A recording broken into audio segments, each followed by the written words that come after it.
Crossover. Oh, killer crossover. Just crossover. It just crossed him over. Nestled another victim to the crossovers. Cross him up and sit him down.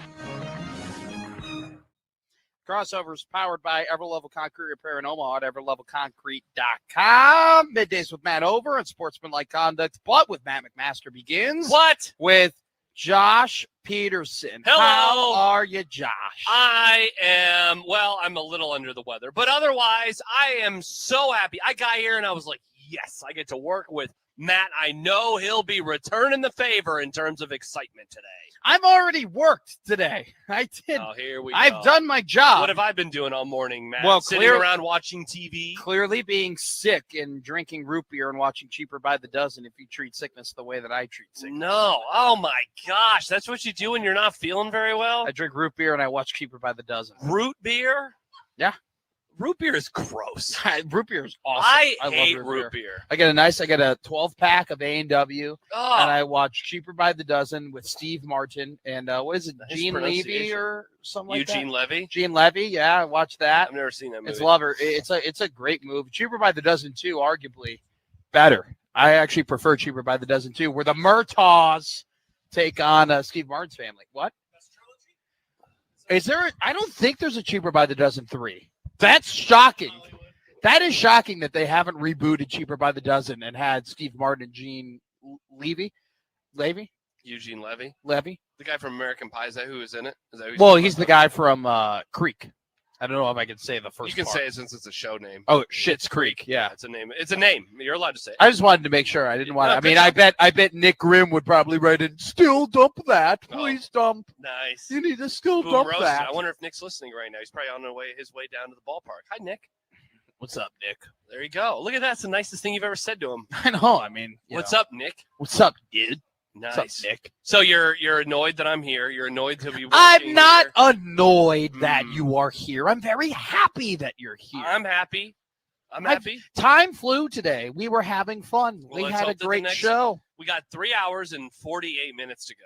I'm not counting down. Why are you counting down like that? I Does that figured mean that you you don't would want to be. be here? You're counting down the minutes because you don't I want mean, to look, host with is me? there a part of me that wishes I was on my couch in my basement watching Mad Men right now with a blanket over me to try to feel better? Yes, of course. That's what I would be doing. But no, I'm happy to be here. I I feel can't like take off during the college. I feel like my phone is listening to things because you keep course it saying is. Mad Men, And Mad are you Men, getting it Mad, on and I get Instagram? more and more. Nice. I just saw the pitch with Heinz ketchup where Don Nice. pitches Heinz or pass the ketchup, right? Or, I whatever. haven't gotten to that season. That's in the season I'm And about then to watch. I think. and then he walks out and some chick who I think is the chick that he screamed, "That's what the money's for." That's Peggy. Yeah, Peggy Yeah, walks One in of my and favorite goes, characters. Catsup. Catsup everyone wants to be ketchup, and then Catsup, whatever. Nice. And then she's got the big old bottle in Times Square. Yeah. The clients love it. Have you thought about watching Mad Men after seeing all these ads and me talking about it? Yeah, I actually have. Really? Yeah, I've also thought of watching Memento, and I've thought of watching Seven, and I've also thought of working out and potentially losing You weight. started that. You started the working out. You just stopped. And then, well, no, plantar fasciitis stopped it. But you still stopped because of the planters. Like Now I feel like I Mahomes can doesn't come say back. they're like, yeah, and then you didn't play the rest of the year. No, I did not play. I tore my knee. It's like, yeah, but you also didn't play. Yeah, but I'm not making $500 million and have a great rehab program that's that's going true. to allow me to get me back on my feet. So I rewatched Memento. That was the first thing I did yesterday when I woke up. I was like, I'm just going to watch Memento because I'm watching all the Nolan rewatch season. Yeah, that'd as be- I've given it a tag on Letterboxd. Look at this guy. He had a weekend. imagine not working this weekend. Oh my God. Hey, blame him. I didn't do anything. Oh my Yeah, in God. general, yeah, that's true. Wow. Wow. my- You're no- you're so cool, Now, bro. for the record, Oh my I God. brought up Memento not to brag about my day off. The reason for it more was still just kind of think it's overrated. Like, Yeah? it's just not my cup of tea with Christopher Nolan. I like a lot of his. I think I like every other movie of his more. You than like the Memento. 45 minutes of boring in the Christopher Nolan Okay, movies? Michael Severe has invaded your brain to a He's point. not wrong. Yes, he is. Not completely wrong. What? He's wrong. Okay, thank you. I'm happy. There's some dead spots in some movies. I just don't know how he's like, yeah, and then I fall asleep. What are you taught? Like, how I do you never just fell asleep. How do you just fall asleep inside of a movie? Like, what are we talking about here? These I didn't need to see Oppenheimer do the deed, if you know what I mean. Nice. Yeah, I there was a did lot not of nudity mind in those that. Florence Pugh scenes, though. Yeah? I did not mind them. Yeah, good I actress. was not complaining. She's Really a great good. actress. Really She actually is a great Yeah, actress. for sure. She is. No. That's the other one who's in bad movies. Okay. Oh, So, by the Sydney way, Sweeney? yes, Glenn Powell and Sydney Sweeney doing a movie together was the Yeah. most like low-hanging fruit movie ever made. Is that the one that came out this weekend that I saw showing up on my No, letterbox? this was the one Because he that had a new movie, apparently. it came out. What? All the Things I Hate About You? Like that came out a year ago, right? Or Everything I Hate About You, or something like that. I don't know. What That you're was the talking most about. low-hanging Hollywood movie of all time because they go, Glenn Powell's the hottest guy, Sydney Sweeney's the hottest girl. We're gonna put them in a movie together, and everyone's gonna see it. Like, Here it is, How to Make a Killing. That's not the movie you're talking about?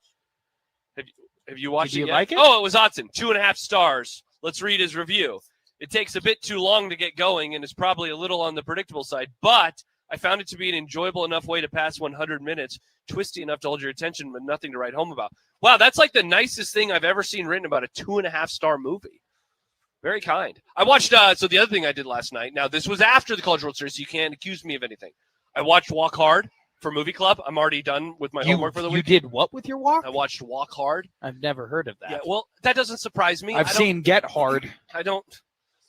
Yeah. This one's way. Josh, this movie has aged so well. Oh my gosh, it is so funny. It's about a guy who's like a rock star in the 50s and the 60s and the 70s, played by Jack Black? John C. Reilly. Oh. Dewey Cox. Jack Black? I really wasn't that far off. Hey, Jack Black in the movie. Yeah, that sounds like. He plays Paul McCartney. The Beatles make an appearance. Really? I'm Paul McCartney. I'm the leader of the Beatles. What Simon Pegg does that great little party trick where he's like the Beatles are they're in 4 different places in your mouth, and he can do a Beatles impression of every single member of the Beatles. Oh, He's yeah? He's like George is in the front of your mouth, Paul is at like in the back of your mouth. Like it's a really I'm cool. Ringo Starr. What do you think of my Ringo? I think the Beatles are overrated, but That is just an atrocious take. they're great, but they're not like everybody. I see all the videos of everybody freaking out about them. They're great, but they're not like, Well, now part of that is that we as a society have changed how we respond to musical acts. We Yeah. don't just scream at them the whole concert now, because that's an unruly way to go through life. See, Jimmy goes, music is subjective. Yeah, just because of my subjective opinions doesn't mean that they're wrong. They're okay. No, this one's wrong.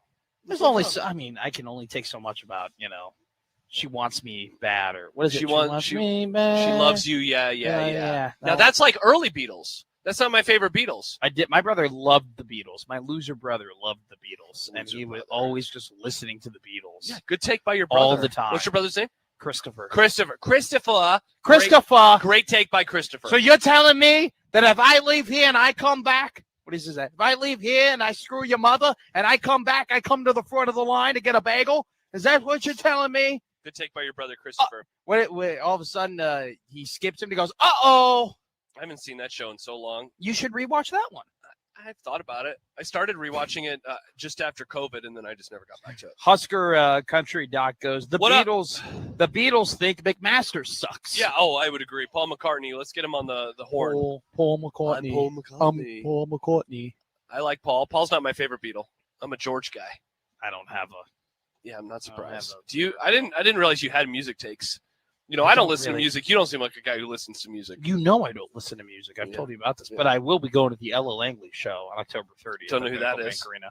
She's a country artist. Oh. She's incredible. I hope you have a great time. Well, I found out that Chance the Rap. No, it's not because of that. She's actually doesn't. You're She's doing not the same that at thing you all. said about Florence Pugh earlier. This No, is really Florence- inappropriate, Matt. Florence Pugh is, first off, you're Like talking women about who listen to our show, and now they're coming to you, and you're just talking about how much you love them. what? Ella Langley's a great singer. She's choosing Texas. I can tell by the way. Yeah. She's also got a excuse me. You look like you love. That's why you me." never got into music, because you can't sing. No, I could sing. I tore the house down at karaoke the one time you saw me there. Did you? You did. Revisionist history. No, it's just I'm comparing you to Happer, who really tore the house down. You did a very good job. Wow. You did better than Snips, Wow, though. this is crazy. Hey, this look. is crazy. Happer Happer didn't get half Matt, the applause. wrong. He didn't get half the applause I got. Happer, at Matt, Mo and Curly's. big pause, Stips. Well, Stibbs obviously is a great singer. He's of music. Mm-hmm. I'm not of music. I got more of a cheer than Stibbs did. Did Right? Is Stibbs that much of a better singer than me if he doesn't get as much applause? It's all about the applause. It's all about the tickets. Okay. Stibbs doesn't draw. I'm a draw. Is that true? People were really excited when Stibbs filled in on Friday. They were I like, draw thank money. God. I sell Matt's off tickets. the radio, and it's time for Stibbs. Stibbs sells sunglasses. All right. He's Bret Hart. I'm Ric Flair. I'm the real draw. All right. Interesting. He's just all about the kids' toys. You know, he's the Cars of singers. He just sells toys. It's not about the actual movie. I'm the inside out of singing. I'm all about quality. Inside Out solid. What is your favorite Pixar movie? Up.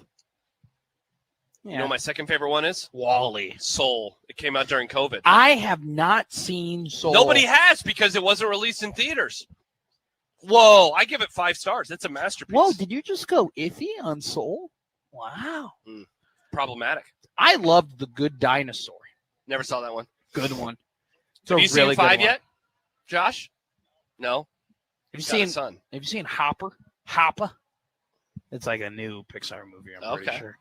Have you seen an influx of just all this Toy Story stuff just popping up on Twitter and clips and Well, everything? yeah, because like they that? just had a new movie that came out 3 I days watched ago. Toy Story 2 and Yeah. Toy Story 3 this week in my downtime. Really? So I we love can't those get you to movies. watch like classic. I mean, not that those aren't classics; they very much are. But like, we're trying our damnedest to get you to watch like masterpieces. You know, movies that would make you think, that would cause you to use your brain. And you're like, I watched Toy Story 2.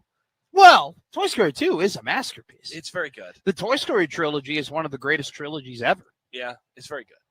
So I think that is a masterpiece. Can we still call it a trilogy when they've released 2 more? You can say that 1, 2, and 3. You can specifically go, that's the best trilogy. I don't Yeah. think you could go, though.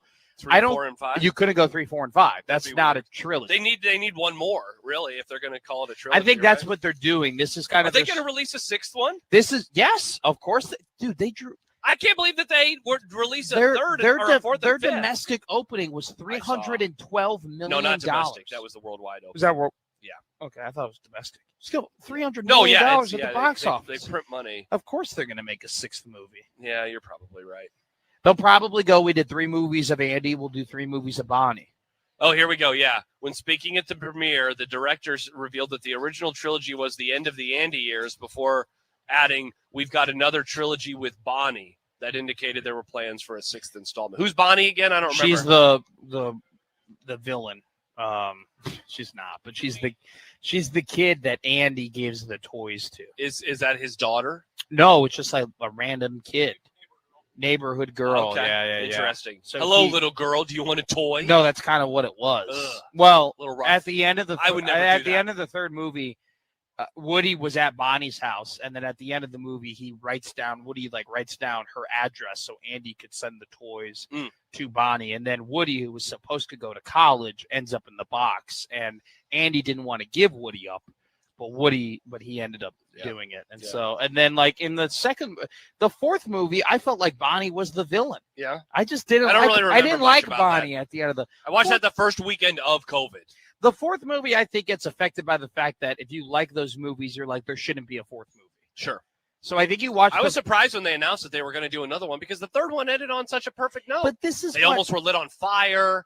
They lived. This is Spoiler this alert. is what happens though, where it's just like now Pixar is just they want to make another Incredibles movie, and they want to Sure. make a second Incredibles, and they want to make a third Incredibles, and we're just in an era where there are too many people who are like, we're just going to reboot it. Yeah, have made this movie in 10 years. We'll make another one of them. Or, people like this show in the 90s. We'll make it now in the 2010s. Yeah. That's Thank fair. God they didn't do a Friends reboot. I would have I'm lost it. surprised they haven't, honestly. Well, Matt LeBlanc had a great quote about it. He was like, do people really want to see Joey get a colonoscopy? Nice. You know? That's fair. I mean, that's the beauty of Friends was that it was just a bunch of people in their 20s and 30s. And it was just 20s into 30s. Yeah. I never liked Friends.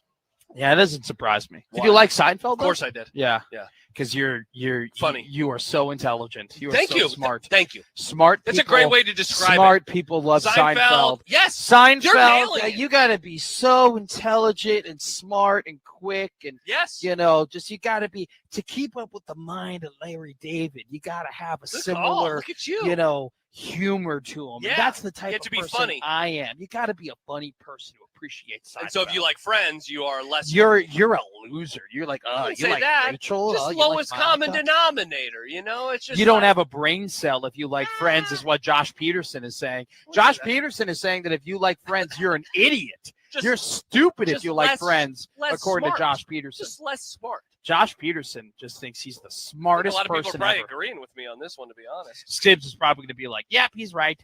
I don't think Stibbs was a Seinfeld. Whoa! Stibbs goes, Seinfeld is the Beatles of I was sitcoms. gonna say, I Way don't think- overrated. I don't think he's a Seinfeld guy. John writes in, by the way, speaking of the Beatles, it kills me to say it, but Matt's right.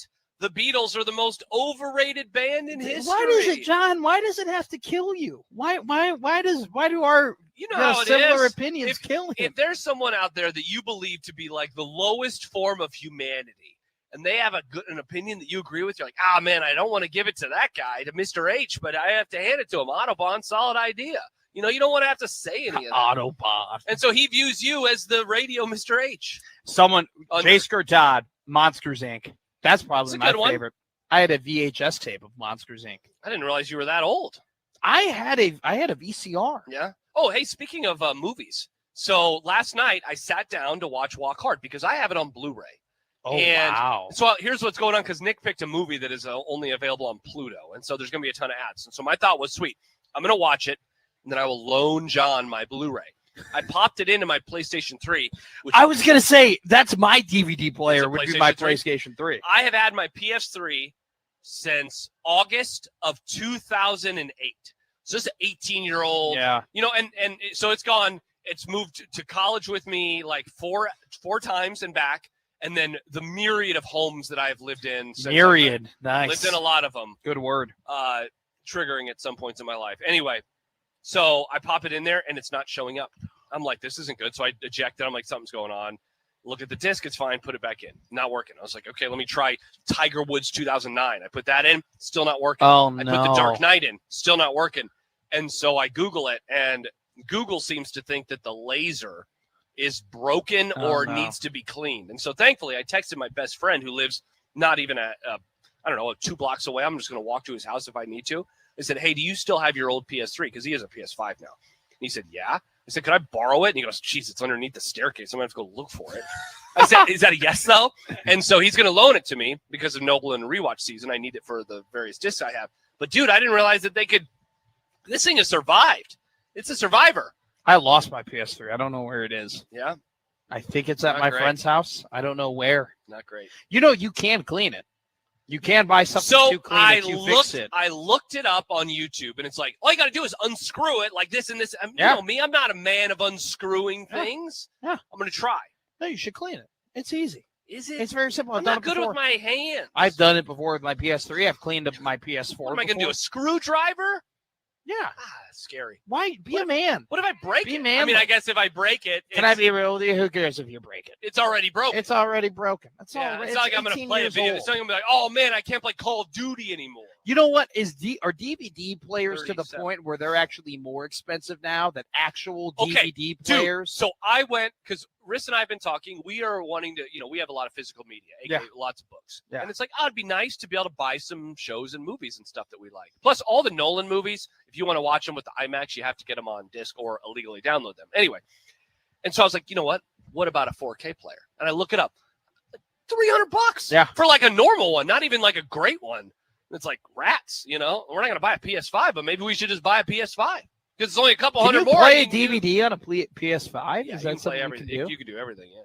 I love my PS5. Yeah? My You want to PS5 loan it is to me? awesome. Hell no. You play video games? You're too Yeah. busy watching the Toy Story movies. No, I play video and games. watching sports. I play 3 games. I play NBA 2K26. I Okay. play Among Us, and I also play what's that game I've been playing? Oh, NASCAR. I play NASCAR. I have my own wheel for NASCAR That- and with my own pedals. Not really surprising. And I pedal down and I steer to the left and steer to the right, but mainly to the left most Hmm. times. Lefty Matt. Left. Well, I do bat lefty and golf lefty. Let's go. Do you throw right-handed? Yes. Same. Look at us. Handshake meme. Well, scientifically, if you're a righty, you should be playing hockey left-handed. That's what the Sweden. I've never people understood found out. why swinging this way is called left-handed because I'm doing it mainly with my right arm. Neither do I. I've never understood. I feel like we're the normal ones. I feel like we're right-handed and they're left-handed. Bingo. Because the main hand on the bottom of the bat is my right hand. Thank you. That's how I've always felt this way. I've never understood why that is called left-handed. I think it's just because most people were doing do it that way, and so they were go, natural we're right-handed. right. Screw those people. They're wrong. Those people are idiots. Those people like Friends. Nice. They don't appreciate Seinfeld. They don't like appreciate you and good I comedy. do. You have to hold the reservation. Good job by you, gotta Matt. hold it, and that's the most important part. The holding. One comment before we go to break and get to the grum. Matt writes, sick Josh sounds like Austin. Was confused when I started, LOL. Do I No, sound you like don't. Austin? No, you don't. You spent many hours with him the other night. Do I sound like Yeah, but at a certain point, I stopped. Like all the words that Austin were saying were just going through one ear and out the other. because you were a little we had libations. toasted, yeah. We were. I was more than totally buzzed. Yeah. totally blackout is what we call it. I was not blacked out. Oh, that's good. I was- brown out. Was it brown out? I just wasn't well. I was a liability. Yikes. Well, we'll see if you're a liability for me today. Coming I up probably will be. when we return, the program begins. I realized I never did a grum down because I haven't been hopping in the stream. I don't want it to slow my computer I don't down. want to do a grum down. Okay, fine. We're not doing one because I All right, didn't do good. one already. Well, okay, great. Wow, you don't want to do a grum down? No. Good I know. Did Lord. we do a grum down? No, we just roll with the show. All right, well, we'll get you ready for the last game of the college baseball season. And then, Matt, officially, it is all eyes on September 5th when I turn 38 years old and Nebraska plays Ohio in the opener. We get to that and so much more when we return this special edition of Unsportsmanlike Conduct live at the Omaha Baseball Village on 1620 The Zone.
We have reached the end of the line. What is this, Matt? Day 11, 12? I know, they all mend together. 11. I'm It like is day I'm like a 11. teacher on summer break. I don't even know what day it is. You know the good part, Matt? It is a Friday, so tomorrow's a Saturday. Just kidding. It's only a Monday.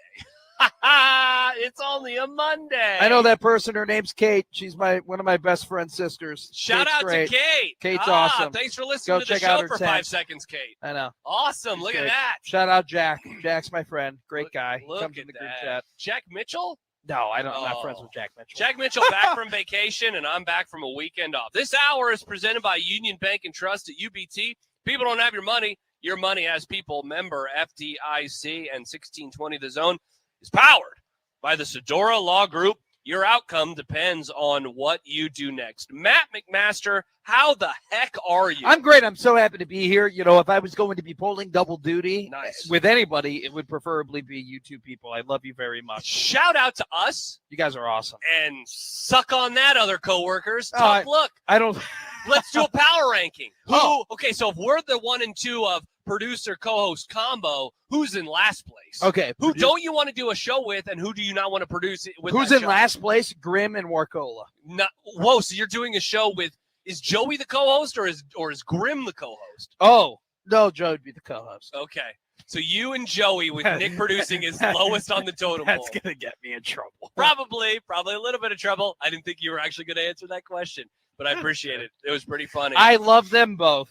Hey, you know what? I love doing shows with you. There was Thank a pep. Now, I'm not feeling very well, but if I would have been, there would have been a huge pep in my step today about getting to do one more show with you. Because after this, I'll see you. I'll do the crossover with you. We're But only ever gonna do a show where we're pissed that Nebraska lost to Maryland and Mike's Loxley. God, you are so right. That's the I've only other time we're gonna do a show I've been together. trying to think, what's more likely, that they lose to Maryland or Michigan State? Maryland 1,000,000%. More than Michigan State. Maryland might be good. Can we talk about that? I didn't have it on my rundown. They have a lot of people coming back, and Yeah. Malik Washington's a dog, and they got Dog. They had a really good recruiting class 2 years ago. Also, is it like it's early enough in October that you could pretend it's still September if you're Maryland? Like, they should just make every calendar in their building say September. I mean, so it's September, 48th when you're in mid-October, and it's September 100th when you've gotten to the Big Ten championship. Loxley got really mad that he lost his locker room 2 years ago, and I think he's like remember that. sworn to never do that again. And then I think they've just been able to keep some really impressive in-state guys Okay. in Maryland, and I think they bring a lot back. So- Now here, I'm always the guy where I'm like, I would rather have 60% production of a 9-win team come back than 80% production of a 6-win team. Yes. And that's what kind of Maryland has. Like, Maryland has a lot of production coming back from a mid team. Yeah. At the same time, though, I think they have young enough pieces and a coach that just knows he needs to win to the point where it'll either be a dumpster fire or it's going to be pretty good. What if you are right? So that would mean most likely a 4-0 start, and everyone's like, oh my gosh, the dreamed of 5-0 start is actually going to come to pass, and then they lose to Maryland, and then At what is home. it? And then is it Oregon and then Indiana, or Indiana and then Oregon, and suddenly you're like, oh no, they're 4-3. Yikes, that would be We would be counting that. that, but I mean, I just think people are going to be counting them 5-2 until they're not 5-2. Oh, 100%. Yeah. All right, so that'll be the next time you and I are on the show. Look at that, Josh. One game already off the board. Foxhole buddy host over here. We will do. be- It's so funny you say this, because I was going to lead off the show by saying, I don't know how, but my algorithm fed me an old Big Red Overreaction that we did from last season recently when That I was was great. scrolling. I'm trying to remember if it was the Minnesota game or if it was a different loss. It was one of the losses, though, and it was like, yikes. It probably was the Minnesota game. Friday You were night. fired up. I was. You were really mad. You could tell towards the end of that game, like, wow, Josh is actually kind of pissed. Yeah, I was pretty It's the frustrated. closest I've ever seen you get to a Scott Frost level of anger. And you didn't with- even in know a me mat- at that time. Oh, No, man. not really. And I've only ever been told, like, have you ever had a friend where you only ever knew them when they had a girlfriend, Yes. but you were only ever told about them? Like, you've only ever heard about what they used to be like when they were Yes. single. That's like you and Scott Frost. Really? Like, I didn't realize never- that was people were talking about I me never like really that. saw you when in your single life or in your Scott Frost life, but I've only ever been told how crazy and wild it was. And now you're like in your calmer Matt Rule era. I'm trying my if best. You will. You Yeah. really are. You're Yeah. trying to keep it together. I am. I'm keeping it together. We're going to keep it together for the next 3 hours and 20 minutes. We'll be off just a a scotch early today. Sadly, we're not going to get to do a full 4 hours, so that'll be a bummer. We'll have to leave here. They're going to force us off. No, let us do 15 more minutes. Let us do another hour. I wish we could go until 8 o'clock tonight, but we can't. Classic Kugler, not letting Peterson shine. Hey, he's stepping all over us. So is John. He's been doing it for over a decade. Bishop and Kugler back to not allowing Peterson reach his full potential. That's what I say. I was in my car yesterday, and I kept hearing Scott Graham talk, and I'm like, where's John? Where's my friend John? And then finally I heard John, and he was interviewing – who did he interview yesterday? It was another person about how great the SEC is. Oh, my gosh. A couple days ago, he had Sankey. Oh, Greg. You know what? Your team's really good. He said that on our show today. I'm like, all right, John, we get it. You talked to Greg. We understand. Congratulations. Right, John, you talked to Greg. Well, we talked to your friend's friend over here. Bishop about to get a text. Petiti calling. Oh, you better watch out, John. Oh, my God. That would be, dude. John Bishop interviewing Tone would be awesome. Insane. That's the dream. By the way, John should just call him Tone the entire interview. It's like one time, and we used to call Peter King Pete King because on Mad Dog's show, he would call him Pete. And one time Peter King got pissed. He's like, stop calling me that. I'm not Pete. What is it, Chrissy Everett? It was Jim Everett got called Chrissy Everett. Yeah, Jim Rome kept calling Jim Everett, Chris Everett, who is a tennis player. Yes, I did know. I did know that. That was more for the audience. My dad showed me that clip on YouTube and told me how much he liked Jim Everett after that. Dude, it was a different time where you could just be like, oh, hey, you have a name that is one name away from being a girl's name. I'm going to call you a girl over and over. And I was like, get him, Jim. Juan Claude Van Leyden goes, what up, Juan? Kugler can ask John about what slop he's going to have. Oh, Kevin, if you are listening right now, please work in a slop.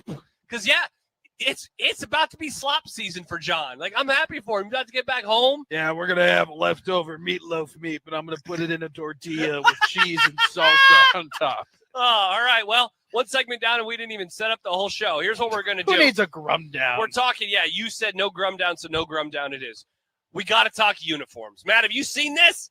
You probably talked about it for 2-3 days now. This guy doesn't listen to the show. No, I listened. I don't care. Okay. Right. I don't care. I don't care. No, that's a Thursday segment. Oh, I realized we got to this morning. I was on my run. You know, I run.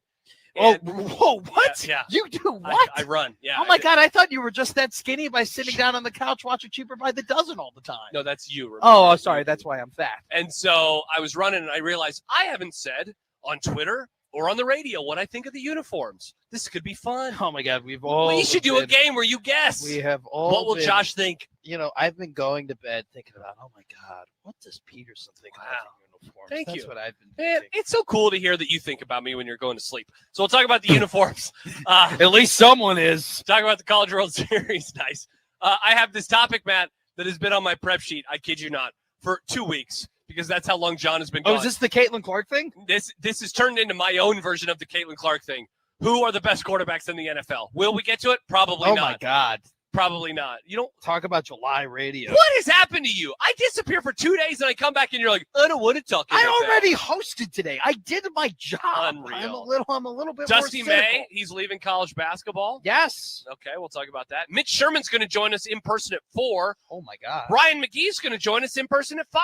Oh, my God. My parents are stopping by, too, because they want to meet Ryan. Oh. They're driving all the way down here just to meet Ryan. Wow, I thought they met you before. They were like, oh. They like me. You're like a poor man's version of my son. I think that's what my mom said. I follow your father on Instagram. I saw that they were in Greece. Greece, yeah, they had a great time. They had a beautiful picture of them walking on the beach together. Shout out to my parents. They're very much in love, and they've been married for almost 40 years now. Oh, my God. 40 years next month. Wow, your dad is eating a lot of slop. Okay, do not refer to my mom's food as slop. What? But we can refer to Bishop's? Yes. Okay. That's allowed. Yes, sir. Bishop's wife isn't my mom. Sir, yes, sir. Thank you very much. Those things and so many more. We would love to have you get in touch with us by calling. I mean, we probably won't answer your phones, but you go and text us. 402-951-63. Josh taking calls. No, it's more because I don't open the things down here that I do because it just slows my computer down. Me too. God, because my computer warm. is trudging now. We are powered by Access Bank, here for a reason, yours, and by Children's Nebraska. And even though it is 73 degrees, the 1620 The Zone Hydration sponsor is Coca-Cola. Nothing says happy birthday, America, like an ice-cold Coca-Cola. This summer, pick up a Coca-Cola and drink in America's 250th. More to come, including some uniform takes when we return. Yeah. Next on the 1620 The Zone Radio Network.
Now back to the special edition of Unsportsmanlike Conduct. Live from Omaha Baseball Village, powered by Children's Nebraska and Access Bank on 1620 The Zone. This special edition of Unsportsmanlike Conduct live at the Omaha Baseball Village is powered by Access Bank. Here for a reason, yours, and by Children's Nebraska. Speaking of the OBV, stop by the Zone booth. Final day that we are here inside of the Omaha Baseball Village for some chewy granola bars. I believe somebody just came and took one. So stop by and grab one of those. Sunbelt Bakery chewy granola bars, tastiest flavors under the sun. Josh Peterson and Matt McMaster with you. We'll have Mitch Sherman at 4 o'clock. He'll be joining us in person. We'll talk about the series. And we'll talk, Matt, about the uniforms. What more can you say about uniforms that you haven't said over the last few days? You've been talking a lot about uniforms. I've actually probably talked more about the uniforms than anybody else on the station has talked about the uniforms, which is quite rich considering the fact that I don't care about uniforms. Yeah? Michael Severe and I handshake meme. I've never really been obsessed. I only ever really care about the fact that the two colors that the teams are wearing are not similar. Good take, especially for me, who is colorblind. I don't like it when like a red and an orange plays. That's not good. I just more concerned about the fact. Yes, that's what I said. I said red and orange today. Yeah. It's exactly the one that's my nightmare. By the way, Cody says, I'm glad Matt was referring to food and not something else when he said Josh's dad had eaten a lot of slop. Yeah, I was really worried where Matt was about to go with that, but then he accused my mom of being a bad cook. I did not accuse anybody of being anything. Interesting.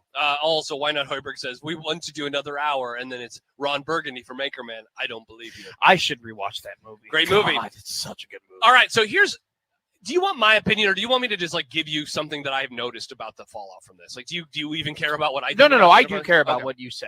I'm actually curious. I actually like the numbers. Yeah, me too. I think that it is like 4 uniforms on top of each other. I don't think that there is a cohesive design to the uniform. Like, very interesting. Bishop pointed out the nameplate. It's like Times New Roman. That does not fit at all with the numbers. The numbers, by the way, I've seen people trying to figure out, like, where are these numbers from? The numbers that they are switching to are the gates on Memorial Stadium. It is that number font through these gates past the greatest fans in college football. It is that font, whatever that is. I don't know what it is. I like that. Look at this guy breaking down the jerseys. I know it. So I like that. I just don't think that it is not a cohesive vision. It's like, we want to be old school, but they obviously want to be modern. I think that, like, if I were turning on a Saturday and I saw these uniforms and remove the helmet, I would not know who it is. It's like, is that Maryland? I know that we had one person tell both of us they were going to look like Rutgers. I didn't really get Rutgers vibes. I got Maryland and Wisconsin vibes. Well, I got very nervous when I was told the Rutgers thing because I thought they were going to put Nebraska across Me the front. too. I'm happy that you said that because that was like what I was trying to figure out. I was like, that's like a basketball jersey. And I know that's not like a football jersey. And I know both of us were, or like Texas, Oklahoma. Like, there are teams who do it and I think do it well. But like Texas and Oklahoma doing it, like, that looks hot. It would not look. It wouldn't look very good. No. Yeah, and so you and I were also told that there was going to be a helmet change, and obviously that didn't come to pass, thank God. And so, okay, do you want an asinine question? Sure. What if instead of like these uniforms, they did another type of uniform where it was just like mesh? It was like they were like these are are literal old school 90s. They did like the old school mesh uniforms so. If they went less modern and just did, we're going to do something like the most modern version of a mesh you could do with just kind of the block numbering. For sure. And like kind of maybe even the Times New Roman last names. Yeah. Do you think that would have done better than what they did here? Yes, I do. Yeah, I do. I think so too. And so, which is crazy to think about where it's like we are so nostalgia pilled. Yeah.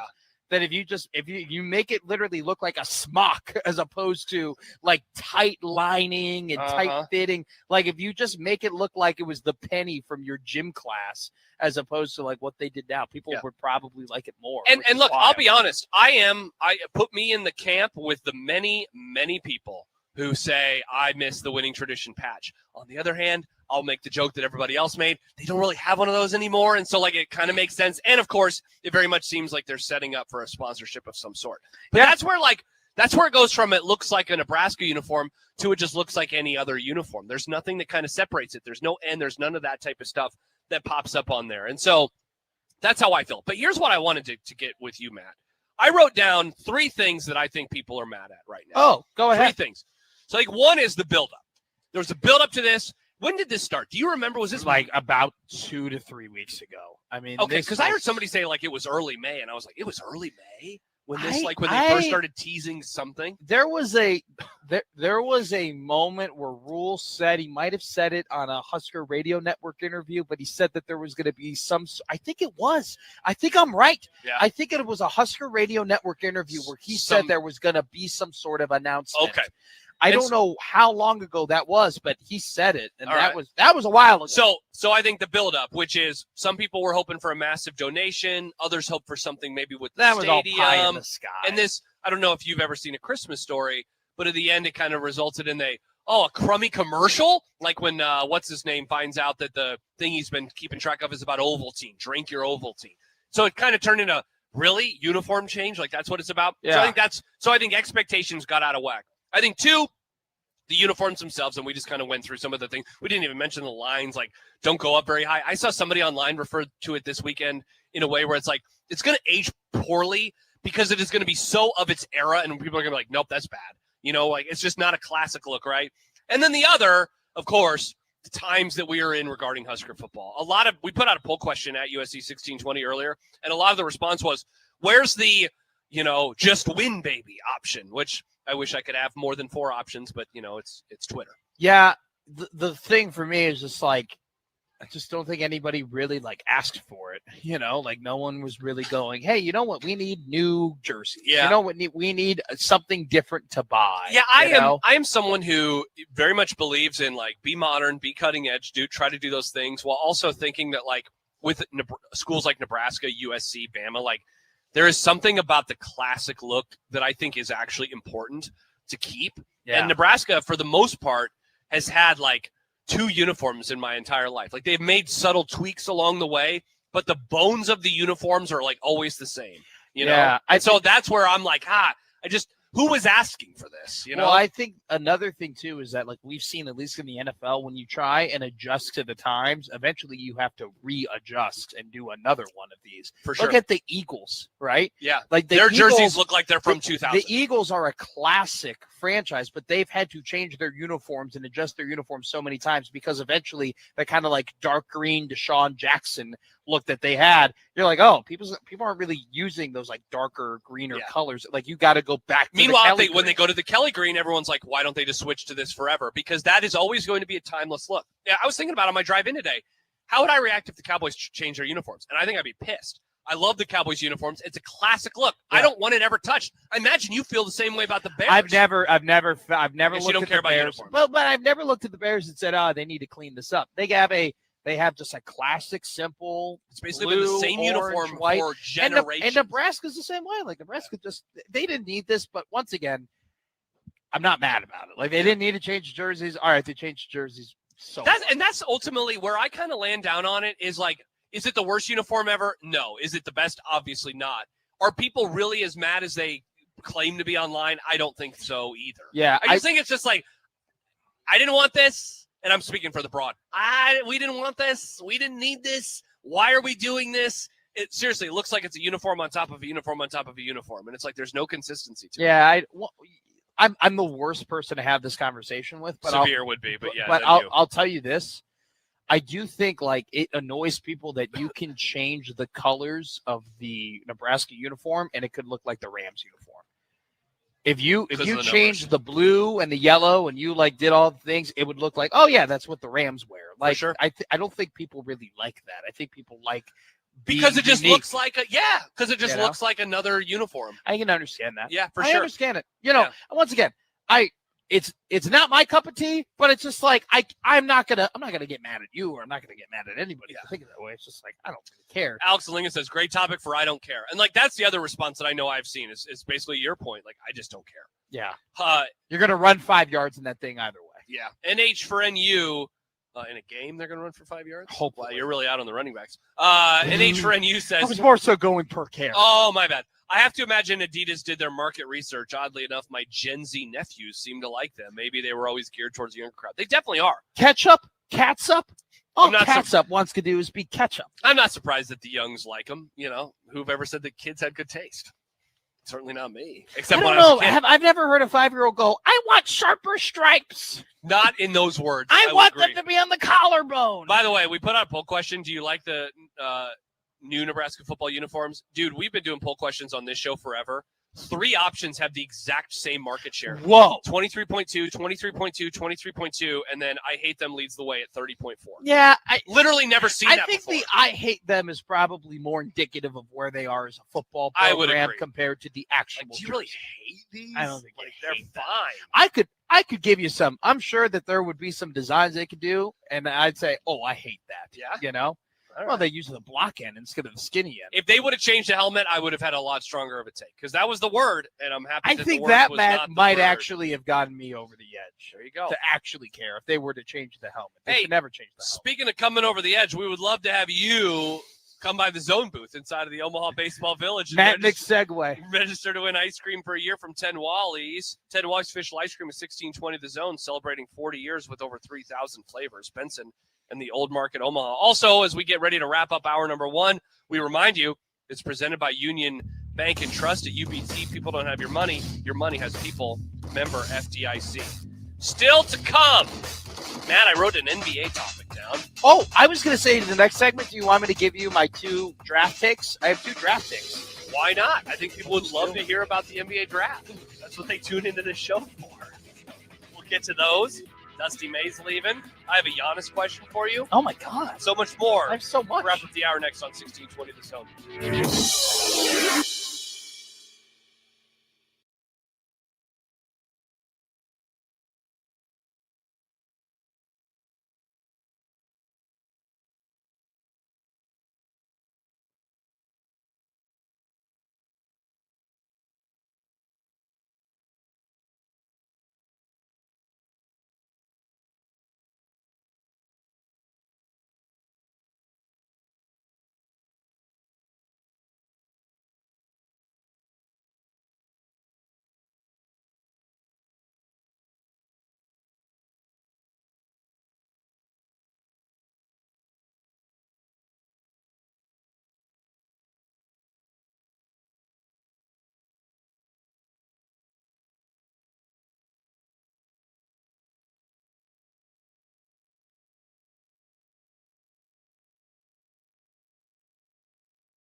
Hour one has been presented by Union Bank and Trust at UBT. People don't have your money. Your money has people. Member FDIC. This is our final day here at the Omaha Baseball Village. We'd love to have you stop by the zone booth inside the OBV for some free hash hole vouchers from Early Bird. Early Bird brunch, not your everyday brunch, every day. Man, I was telling people about the hash holes this weekend. I was driving around, heard the commercial, and I was like, man, I want a hash hole. I have never had a hash hole.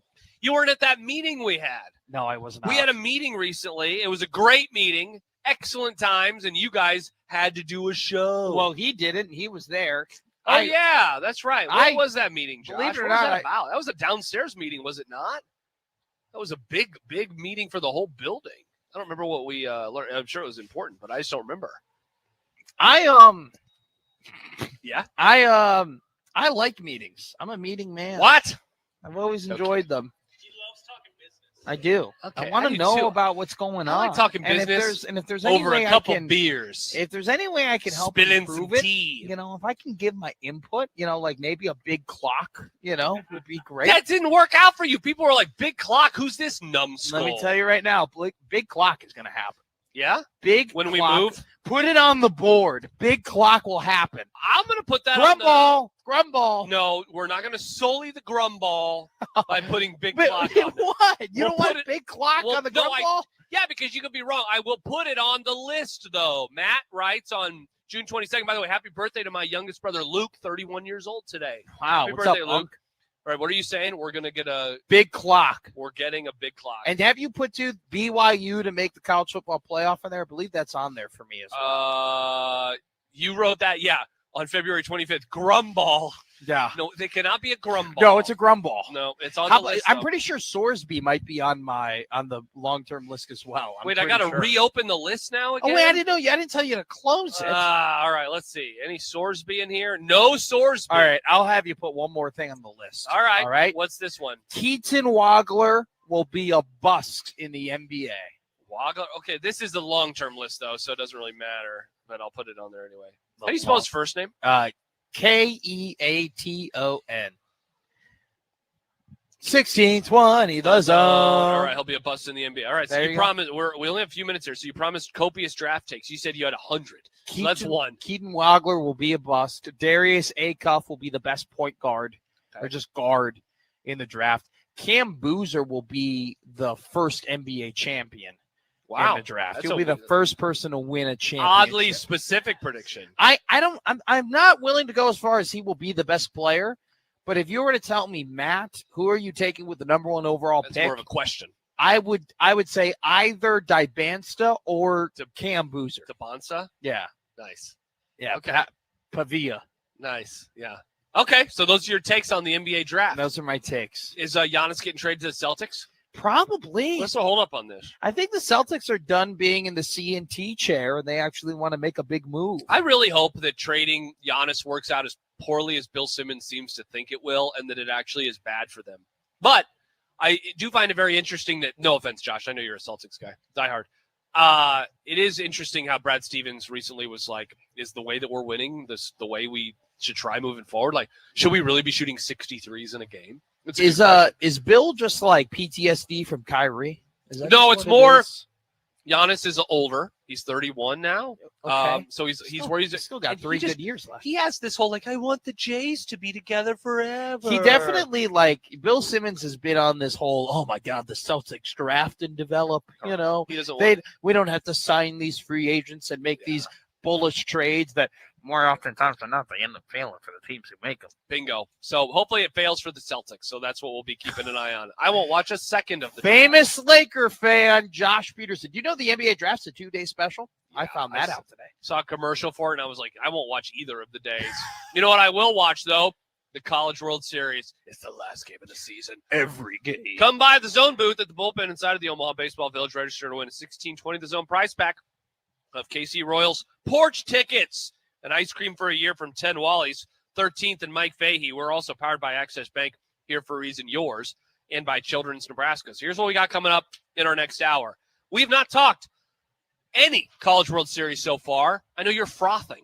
And so when we return, we'll talk salivating. We'll talk a little baseball. The champion will get crowned tonight. Or, here's a fun fact, it could get crowned in the early parts of the morning if it goes into like 18 innings. How fun would it be if the last game actually dipped into the next day?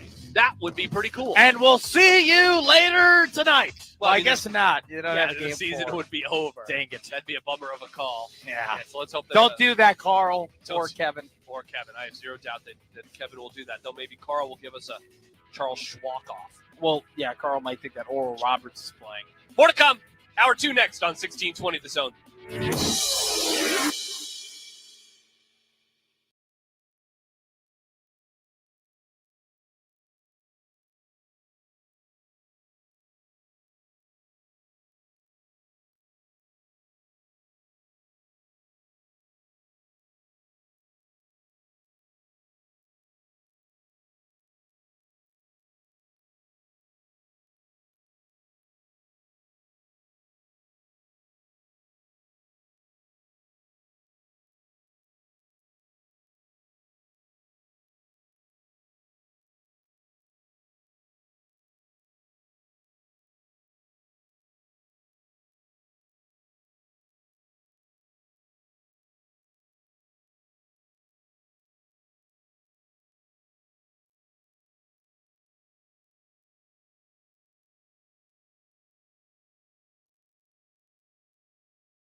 Ford is here for those who build America.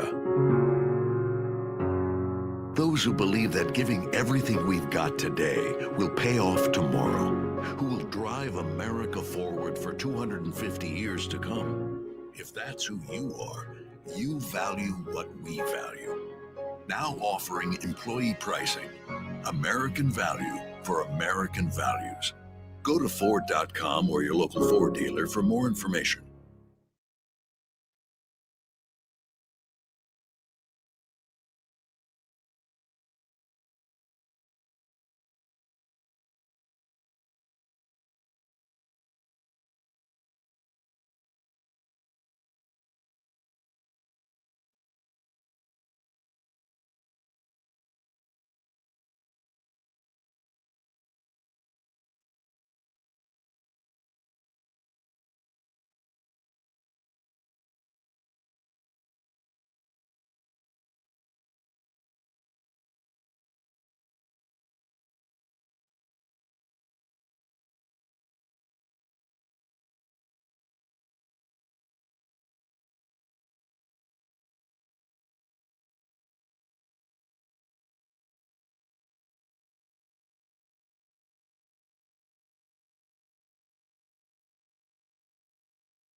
This special edition of Unsportsmanlike Conduct on 1620 The Zone is live at the Omaha Baseball Village.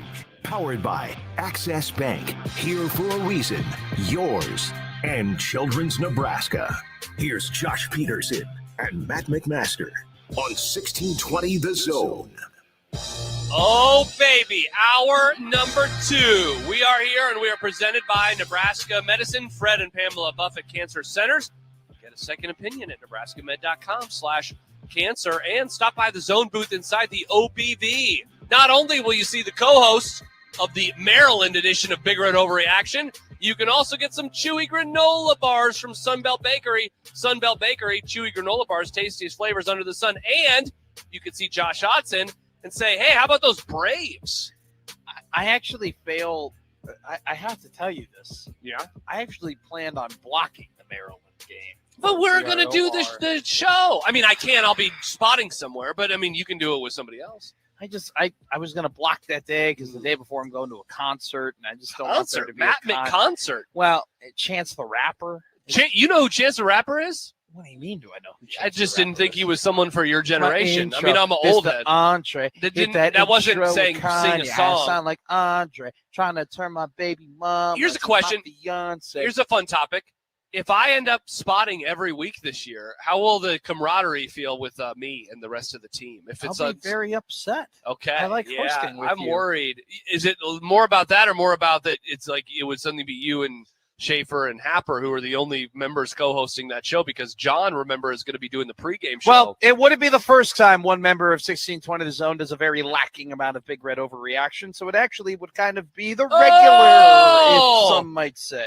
The baton has been passed. Not the MARTA baton, the Big Red Overreaction List baton. You either die a hero. Backup PA announcer, Matt McMaster. Oh, I'm trying. They need a new one now. All right.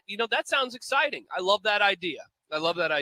No, for you love the idea of not doing BRO. Yeah, it sounds all. I mean, I'll be sad, Oh, will you? but I'll Will be. you? Will you be sad? I like working with Will you. be sad? Look, here's what I want. The thing that I want from this football season more than anything. Yes, is it fun to do more shows with you? Of course it is. I love working with my friend Matt McMaster. The more you say it, I do. that doesn't make it more convincing. The thing that I want the most, though, is to be there. Okay, don't get mad, people who are listening. Do not say that I'm rooting against a team. Please don't say that. That's not what my opinion is. Oh, no. Here No, it no, no, no, no. comes. You'll understand Oh, why. You'll understand. Jim, You'll understand why. Here's a guy. You'll understand why. You'll understand why. I want to be there for that first loss with Mike Schaefer co-hosting. I want to watch him blow a gasket on some caller who's like, well, why don't they put TJ Lateef in? And Schaefer just goes on a rant. We're going to steal a morning show bit for the overreaction shows with Schaefer. The rant gong? The rant gong, I think, needs to be used on Big Red Overreaction if Schaefer is in the building. Because there is no chance in hell that somebody doesn't have a bad take that results in him screaming for like 5 minutes. Yeah, I want to be there for it. My New Year's resolution is to be meaner to bad Big Red overreaction. Oh, callers. great New Year's resolution. My Good new- job yeah, by you. Yeah, because after I there are some people, they kind of were having their liberties with the young guy last year. Yeah, for sure. Not this Sometimes we go into break, he'd be like, that guy was an idiot. I'm like, where was that on the air? Call him an idiot on the air. year. You really wanted me to call more people idiots. on Yes, the air. I think it's important. I think people like that. They always are like, why are you saying that? No, they want to be yelled at. Yeah, If you're going to yell at me, I'm going to yell at you. I just like to, do impersonations of the people who have bad calls. You know, what do you know about this guy? Whoa, how about this? A take about the NBA from Steve. Thank you, Steve. Steve says, problem with the Celtics is Missoula relies on analytics way too much. Yeah, I don't think he's the problem. Isn't that Stevens? It'd be Brad Stevens' fault, right? What's up? They kind of both do. You got a fun comment over there? Alex! No, sorry. Oh. Kenneth writes in. Kenneth, our good friend. The other one. I love Kenneth. I have his phone number now. He goes, fine, I will host BRO. Kenneth! Oh, we know that the co-host will be fed that night. That's awesome. Dude, Kenneth is a dog. Also, his Tampa Bay Lightning, they need to make some more moves. Oh, that's right. Kenneth is a big hockey guy. He's a very big hockey guy. Yeah, what's up with all the youngs in the audience being big hockey fans? Well, hockey's awesome. It's okay. Hockey's fine. incredible. It's okay. If you lived in Chicago, if there's like an alternate universe where you lived in Chicago. By the way, you would do great in Chicago. You like to run. You like IPAs. You like kind of like the older setting. Don't act like you wouldn't do well in Chicago. There's a Peterson who lives in Chicago. Yeah. Some of your family is there. My brother Caleb. Shout out Caleb. You would have been a contrarian Blackhawks fan. I could see that. Wait, for you. I'd be a contrarian Blackhawks fan? You would be like, oh my God, the Hawks, they're so much fun to go to the United States. I've heard that it's great. Are you saying that that's not a real take? That it's actually not fun to go? No, but like hockey most sucks? people would go to Chicago and be like big Cub fans, and big Bulls fans, and you would go and I could see you in a nice little sweater. A sweater? You would look good in that Blackhawks sweater. I've been to 2 NHL games in my whole life. Wow. I saw Red Wings versus Avalanche. Yes. And Red Did Wings. I tell you about that? And Red Wings versus Ducks. It was Red Wings Avs in March of 2017. Shout out to the Red Wings. They won that. About that. Okay, and then the other one was an Arizona Coyotes game in December of 2014. I did know that. Yeah, I knew it. I have a photo of it on my phone. Tyler writes, Rest in peace, by the way, the Arizona Coyotes. where'd they move? You didn't. They no longer exist, Josh. Let's go. I don't watch hockey. Where are they at now? They're the Utah Mammoth. Oh, I knew that. Thank you, Josh. Yeah, they don't exist anymore. Let's go. Tyler writes, remember when Matt got yelled at for saying you hiked the ball? That was the stupidest fight I've ever heard on radio. Yeah, I said hike them off sides. I would have been on your side. Which then Happer was like, well, I've never heard anybody say that before. You said it You're wrong, not but I still wrong. would have been on your side. But you know what I would have done? I would have corrected you immediately because I look out for you. Well, the I would have guy- said, you mean try to draw them offside. Well, it actually was really funny because the guy was going to say something else, and then he got on the thing and he goes, "Did you just say that?" And it was me and Josh who did that. It was you and me. It was just Josh and I. What game was that? USC. Oh, that was a bummer. Yeah. Oh, Game 7 in the World Series. Yeah, a lot of memes came from that one. Somebody owes me $200 for that game, by the way. Just throwing it out there. I wasn't in the building for the USC game for some reason, and I'm now $200 poorer. I didn't go to one Memorial Stadium football game last year. Yeah. I would have that would have been my only game, but somebody was mad at me and cost me $200. I couldn't tell you the last time that I went to a Husker football game inside Memorial Stadium. Oh, really? Nope. Colorado game. Week 2 of 2020. I couldn't tell you. Oh, wait, it's literally like 2 Nah, I years ago. forgot. Yeah. It's like week 10 2, home games ago. No, it was 2 whole years. Yeah, but they play 7 home games a year, so it's probably 13 home games ago. Yes, exactly. Nice. And it'll Shout out to probably me. be a couple more before I end up going there. I don't know if I'll go to any games. I mean, I'll be out of town every week, so, and you'll be doing Are you trying to manifest that? Yeah, Or- yeah, actually, yes, I Okay. am, yeah. Dear Lord, Cutting onions. I don't want to be in Omaha any weekend this year, except on Sunday so I can watch the NFL. Wow. Got to figure out what we're going to do with our NFL podcast. I think we should just make a new one. I have an idea. I've been thinking. I have an idea. I have an idea. I have an idea, too. I have an idea. Oh, good new bit. I have an idea. I've actually put like 8 minutes of thought into it, which is a lot of minutes for me. 8 minutes is a long time. That's like 8 whole minutes. Dude, that's 32 patinos. I mean, you could get like double the amount of work done in 8 minutes. Like that. I mean, you could be effective in 4. Dude, that's like Imagine being one effective in 8. ESPN radio segment. Think about that. They do a whole topic in 8 minutes. National radio sucks. God, it's so bad. Hey, And Ryan McGee will be joining us at Ryan's 5. not on ESPN radio. Ryan's on ESPN.com and television as well. Ryan will be here in a couple hours. Looking forward to that conversation. Also, Mitch Sherman will join us at 4 o'clock. Many things that we can talk about with Mitch, including the College World Series, as well as uniform takes, all sorts of stuff. I have like 3 college football things on my docket that we have not had a chance to talk about. Before we get to any of those, though, here's a question. How do you think we are going to remember this College World Series, and how dependent on the result tonight is that question? Because right now, first of all, I think this is going to be the College World Series that everyone's like, the weather was insane because it was way too nice. But if you want to go on the field, it's going to be, man, we never had any good games. We've had like 2 good games the whole series so far? How many good games have we had? Like 3. honest to God, three good games. Troy, And 2 of them were the first day. Troy, West Virginia, game 1. Yes. I would say Georgia, Texas, or sorry, what was the 4th?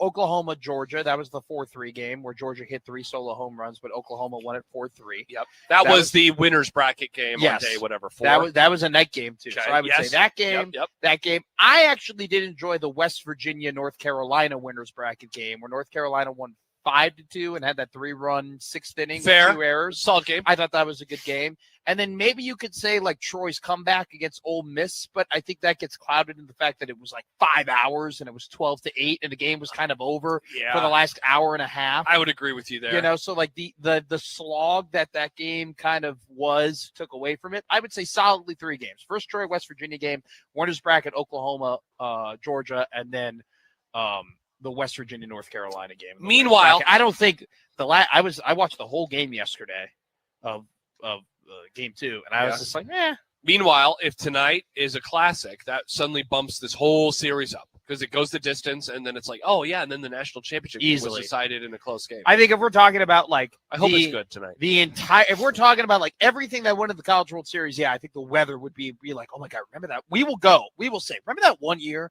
where it was like 75 and a little bit of breezy with good sunlight every day, and we almost had 2 days where we thought it was going to rain and it didn't. Yeah, that's what we'll say. From the baseball, There's a lot of blowouts. I was talking about it with somebody on the walk-in, one of the people with the tents here, and I was like, how's the series been for you guys? Yeah. Like, it's been solid. We definitely missed we missed the teams, right? You missed LSU. You miss, who are the teams that everybody cares about? Arkansas, that was the team that the person brought up. And then it's like a lot of the good Mississippi State, but it's like, Ole Miss goes out early and Arkansas's not here. And it's just like, Ole Miss goes out. Did I already say Ole Miss? Ole Miss goes out early. And so it's just like, see, the standbys weren't here. And LSU especially. I feel like this place has become, there's the College World Series that LSU is at, and then the ones they're not at. And I think that shows in a variety of ways. I think there was an idea that West Virginia was going to take the LSU spot in terms of party town. For sure. And it just didn't seem like that happened. I think it's because Pat McAfee crapped all over. Can I be real with you? City. I was gonna genuinely ask that if that had anything. I mean, that was day one, and it kind of ruined things. Ruined. In my perspective, and I'm not saying my perspective is the correct perspective, but the one in my perspective, I'm looking at him like I do kind of think that put a damper on things a little bit. Him just going, really? Oh, good for them. Then I'm an idiot. I haven't seen as much chatter about it this year, though. That's enough. See, I down. feel like and last year I don't hate. Last year we had the whole people were calling in reinforcements and calling in shots. Big strong men, tears in their eyes. Sir, can I get another 10,000 shots? Yeah, they were saying that last year. Yeah, I do think I'm not incorrect though when I say that I think people thought West Virginia would take the LSU role in terms of the party, and they didn't. They didn't really fully do that. Yeah. But I still think it was overall pretty good. We were disappeared on the video stream for a moment, but we are back there, so we hope that everybody is enjoying seeing us and Josh hanging out, standing here as well, waving. We're powered by Access Bank, here for a reason, yours, and by Children's Nebraska. We are also powered by the Sedora Law Group. Your outcome depends on what you do next. All right, when we return, Matt, I have many college football topics that I could ask you about. We'll see which one you like the most. We'll do that. We have Mitch Sherman coming up at the top of the hour. We can talk about the 90s. Wow. I'm okay. Wow. So many things. Ryan McGee at 5 o'clock and more. We'll do that as we rock and roll next year at the Omaha Baseball Village. Last day of the season on 1620 The Zone.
When it comes to safety, you deserve confidence and real peace of mind, day and night. SEI protects your home or business with 24/7 monitoring for fire threats, security, carbon monoxide, flood, and temperature changes. You're never alone with SEI's professional support and advanced technology working together. One simple system connects it all: security, video, and automation. SEI Security. Protection you can count on so you can feel safe at home. Visit seisecurity.com for your free consultation.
Come by the Zone booth inside of the Omaha Baseball Village for some free hash hole vouchers from Early Bird Brunch. Not your everyday brunch, every day. This hour is presented by Nebraska Medicine, Fred and Pamela Buffett Cancer Centers. Get a second opinion at nebraskamed.com/cancer. Josh Peterson, Matt McMaster, both very excited for Caleb Downs and his future in the NFL, and also excited to be here with you. Every Talking time ball. I literally cannot get over the fact, like, and he knows this. Oh, I can't stop thinking about how that Ohio State Buckeye team is going to end up with so many good players in the NFL. Yeah. And they are not going to not even make it to the national championship game. they didn't even win a playoff game. Caleb Downs, Yep. Arvo Reese, Yep. Sonny Styles, Jeremiah Smith, Carnell Tate, Caden McDonald. Okay? Wow.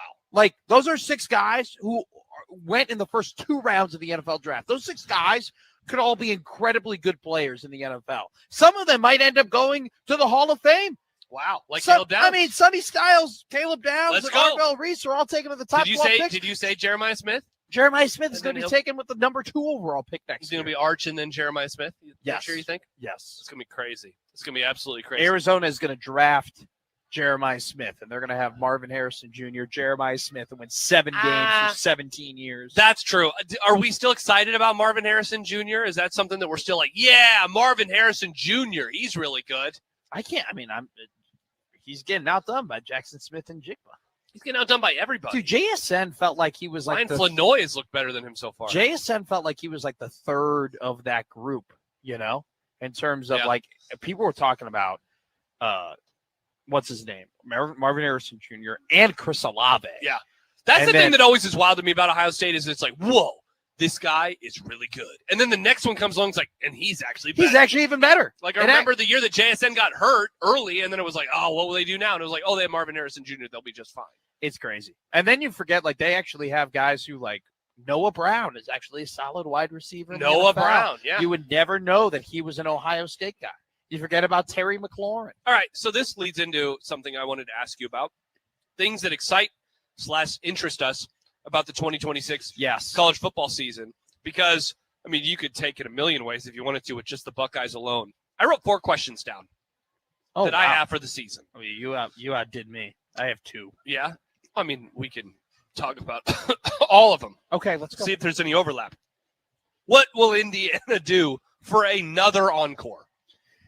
That's a great one. You know what, for me, Michael Severe is not out, but Michael has explained to me that he thinks that they are going to be the worst of Oregon and Ohio State in terms of the 3 teams that they'll play. And I can see that. I want to remind people, though, that Indiana was ranked like 23rd in the country to begin the year last season. And they didn't look very good in their opener. And they ended up becoming like one of, like, historically, their run to the 16-0. We playoff haven't was seen insane. it before, yeah. So it's like, I'm a little bit hesitant to just be out on them because of Signetti. I think you can make the argument that, like, coming out of, like, their transfer, like, Josh Hoover's a good quarterback. Like, he's got to turn the ball over less, but he was good at TCU. And then I think Charlie Becker could end up being a first round overall draft pick, a wide receiver. I think his name is, they got a tackle. I keep seeing him go in the mock drafts at round 1. I think his name's Carter Smith, if I'm not mistaken. But I think, like, a big moment for me, thinking like, whoa, Indiana's not playing around. Like, Indiana's like a big-time program. Illinois? No, it's when they got Nick Marsh. Oh, okay. You know, and I'm talking from a player acquisition standpoint, where yeah. it's like, whoa, they got money to throw around. Nick Marsh is a dog. Nick Marsh is an awesome football player. So you got 2 potentially elite wide receivers. You got a quarterback who's willing to sling it. You got a coach who can coach the turnovers out of him, like he's proven he can. And they are always so buttoned up, man. It's a team that does not make a whole lot of mistakes, and they haven't made a whole lot of mistakes over the last couple of years. I'm all in on them. I think, look, they lost a lot in the defensive end. Even the guys who didn't get drafted, like, you know, they had Kamara and D'Angelo Pons, and like they had. And now they're down to, I think it's 1 or 2 JMU guys. So like that part of the program. That'll is be gone. interesting. Yeah, for sure. But they've been able to reload and recruit and like do a pretty good job. And it's like, you know, they need to have a bad year before any of us are willing to say, like, I'm done buying into you. But it's like, how can you doubt them? But it's so funny. It's saying they'll go 10-2 doubting them. It's so funny. It's like they had a first round wide receiver, and I think Elijah Surratt went in the 3rd round, and they're going to probably end up having better weapons this year than last year. Crazy. So that was one question I wrote down. Next question, can Texas live up to the hype? I mean, you want to talk about, and this could be another topic in and of itself, Matt, but talk about guys who have pressure on them. I think you could make the argument, what? Keep going. That Steve Sarkisian has the most pressure of any coach in college football this year? We did a segment today of coaches who have the most pressure heading into the college football season. It's him, and this is my storyline, so I'll weave in with you. Yeah. One of the things that I'm looking forward to, how do Lanning and Sark handle it all? These are like two guys who are in super similar situations where it's like the number one draft class, the number one recruiting class in 2025 was Texas. Yep. The number one recruiting class in 2020, or one of the top recruiting classes in 2026 was Oregon. Yep. Do you know who's returning a ton of players this year? Oregon. Do you know who's got 5 players in a mock draft in the first round? Texas. And what, 3 is it? Is it 3 in the top 10 or 3? So Cam Coleman was 11th that I saw. Simmons was 7th. They have the offensive tackle. I forgot his name. Yeah. And then Arch. Yeah. So it's 4 in the top 11. Yeah. So like it's a put up or shut up year for them. Those two, Sark and Lanning, to me, just how they handle everything this year, because it's like one of you isn't going to win a national championship. You can make an argument. Both guys got to make it to the game just to kind of make their families seriously. So it's like both of you can't win the Natty. This isn't 1990 where we can vote. No. One of you's got to win it. One of you is going to go into next season being like, all right, like, can he win the big one? And the other one might go into it being like, oh, he finally did it. Or what might be more likely than anything is neither of them win it. Well, and it's like another coach comes in and does it. Well, so my third one is Notre Dame as big of a wagon as they appear to be? Because that's the other team. If you want to go the short list this year of teams that people think could win the national championship, I mean, your short list might be 6, 7, 8 teams. No, mine are 3. It's those 3. I'm guessing, those 3. Okay, so if we're right, 2 of them are going to be miserable at the end of the year. And if we're wrong and it's not those 3, it's somebody else, all 3 of them are going to be like, what in the world? And I don't think Marcus Freeman has that level of pressure on him, but you know who I do think has pressure on them is like them as a program. Yeah. They got to win one because he might be in the NFL soon. So it's incredible too. Like, you want to talk about like making the national championship game, like what that takes off of you. Look at Freeman. He's made it.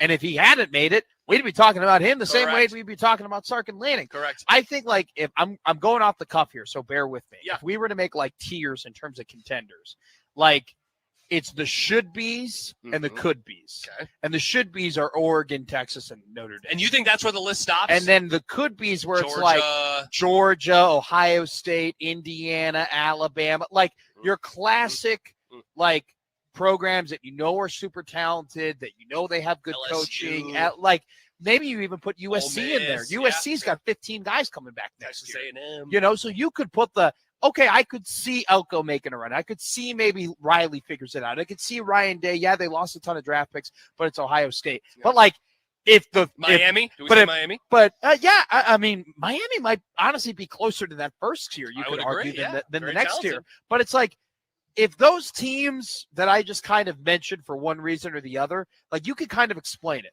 You can kind of be like, all right, maybe Elko isn't the guy that we thought he was. For sure. Or maybe you could go, Ohio State lost too much, or Indiana lost too much. If Oregon, Notre Dame, and Texas don't make it, what beyond the quarterback broke his femur. What do you say? Yeah. What do you say? Yeah. You don't say a whole lot other than, they're not as good as we thought they were. Last one, because I know you had 2 written down, and this is less about the contenders and more about just something interesting to me. Is Clemson about to slide even further into irrelevancy? Yeah, that's a great question. You've been all over this one. Kudos to you last year. You saw it. I didn't see it. I think I fell into the trap of like not necessarily going with the trends of how they adjusted to college football and just kind of went with, well, they're bringing a lot of guys back. To go back to what we talked about a little earlier. Right? And so, there are coaches who very wisely said, you know what? And this is cross sport. Yep. Who very wisely said, Aaron, not for me. Like, I'm only going to hurt myself by being here. 100%. You might look back, and this is playing into what you're talking about, like sliding further into relevancy.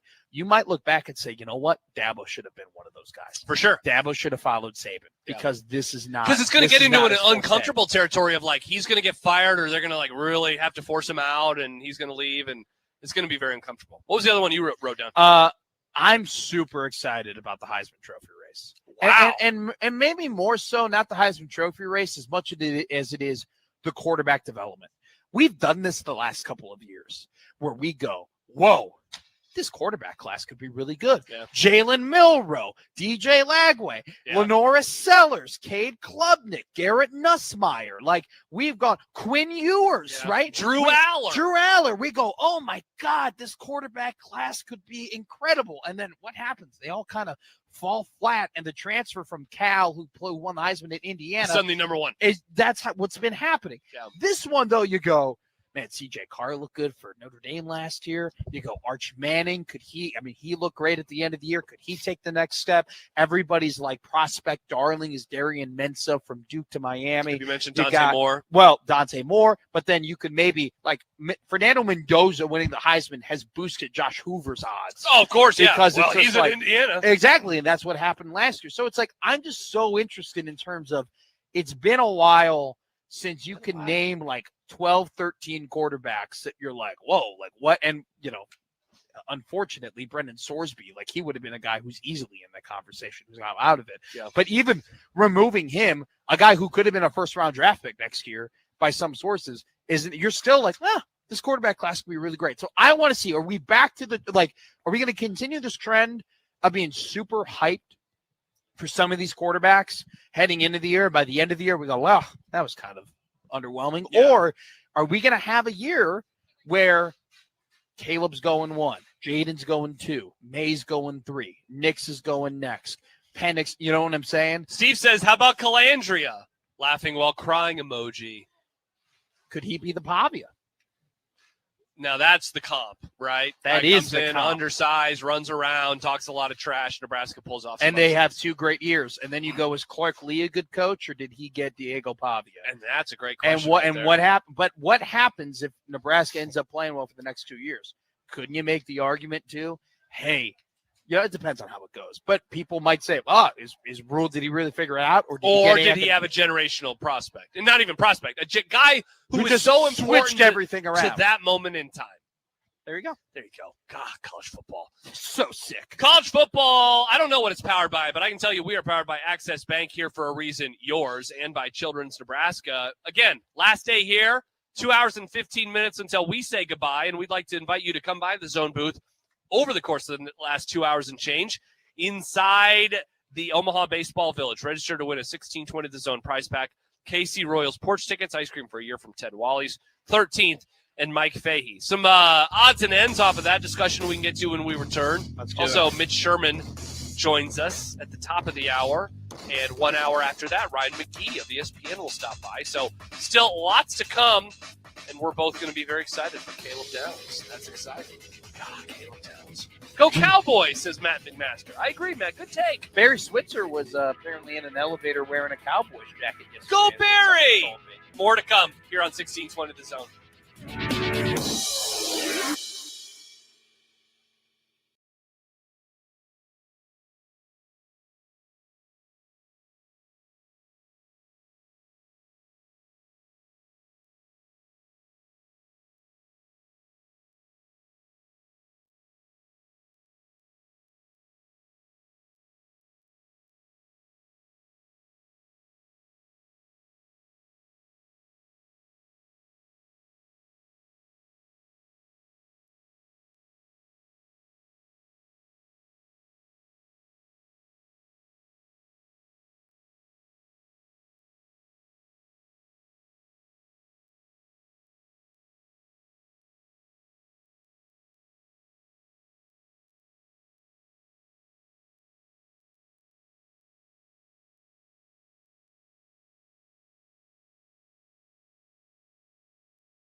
Nothing says happy birthday, America, like an ice-cold Coca-Cola. This summer, pick up a Coca-Cola and drink in America's 250th. Also, come by the Zone booth inside of the Omaha Baseball Village for some free hash hole vouchers from Early Bird. Early Bird Brunch, not your everyday brunch, every day. We got a text, Matt, from Steve. Thank you, Steve. Hi, Steve. Who were the best fans to interact with at this College World Series? We just had some lovely North Carolina fans stop by. We had a fun time with the Oklahoma fans yesterday. Happer and I did. Yeah. Brian Gallagher of KRGI was just throwing granola bars at all different types of fans. Is that allowed? Is that legal? I don't know. They were catching them. They were having a fun time with Brian. Probably Oklahoma. I've had a good time with Oklahoma. Good. I really have. Well, I spent a good amount of time with West Virginia fans, and they're fun. I was going to say, I like their athletic director. They were. Oh, yes. Ren was a good I time. couldn't believe, I was listening to the crossover last week with, it was either Thursday or Friday. So it was with what? Oh, no. Oh, okay. Yeah. No, I was listening to that, and Happer seemed critical. He seemed critical of you and I chatting it up with I don't think he was critical Bren Baker. As much as like Happer could not wrap his head around the fact that was happening. That you were not talking? Well, it was a little out of character for both of us because I would argue that I don't hobnob. No, not really. You're kind of a rebel to authority. You're not somebody who goes to an athletic director and is like, oh my God, give me all your information. That's true. I don't do that. And you didn't do that. But the fact, you were very comfortable and cool and having that, situation. I asked him a couple questions. And you were having a great time. And then, the fact that I was basically what Happer was trying to say was he was shocked that I was listening instead of talking. Yeah. But I'm a good listener. There was one time you asked him a question, and he was like, all right, so I'm going to go back to the other thing after that. So that was tough. We were getting into the your mark stuff. I know. I can tell you really wanted to hear his take. He kind of backed out of it. That's why he's a great athletic director. That's why he's a great athletic seriously, director. He knows how to dip his foot in. You put your right foot in. You put your right foot out. You put your right foot in. And you globber all about. You strike 9 guys out. And you see, dang it. Yeah, well, that's okay. Sometimes I hit it and sometimes I don't. All right, so we are on the same wavelength with Steve Sarkisian because we're smart. I thought you were going to say Steve Sipple for a second. No, he'll join the Grum again tomorrow. So we're on the same page with Steve Sarkisian. This is the other thing, Matt, that I wrote down this morning when I was thinking about college football and just how excited I am for everything this year.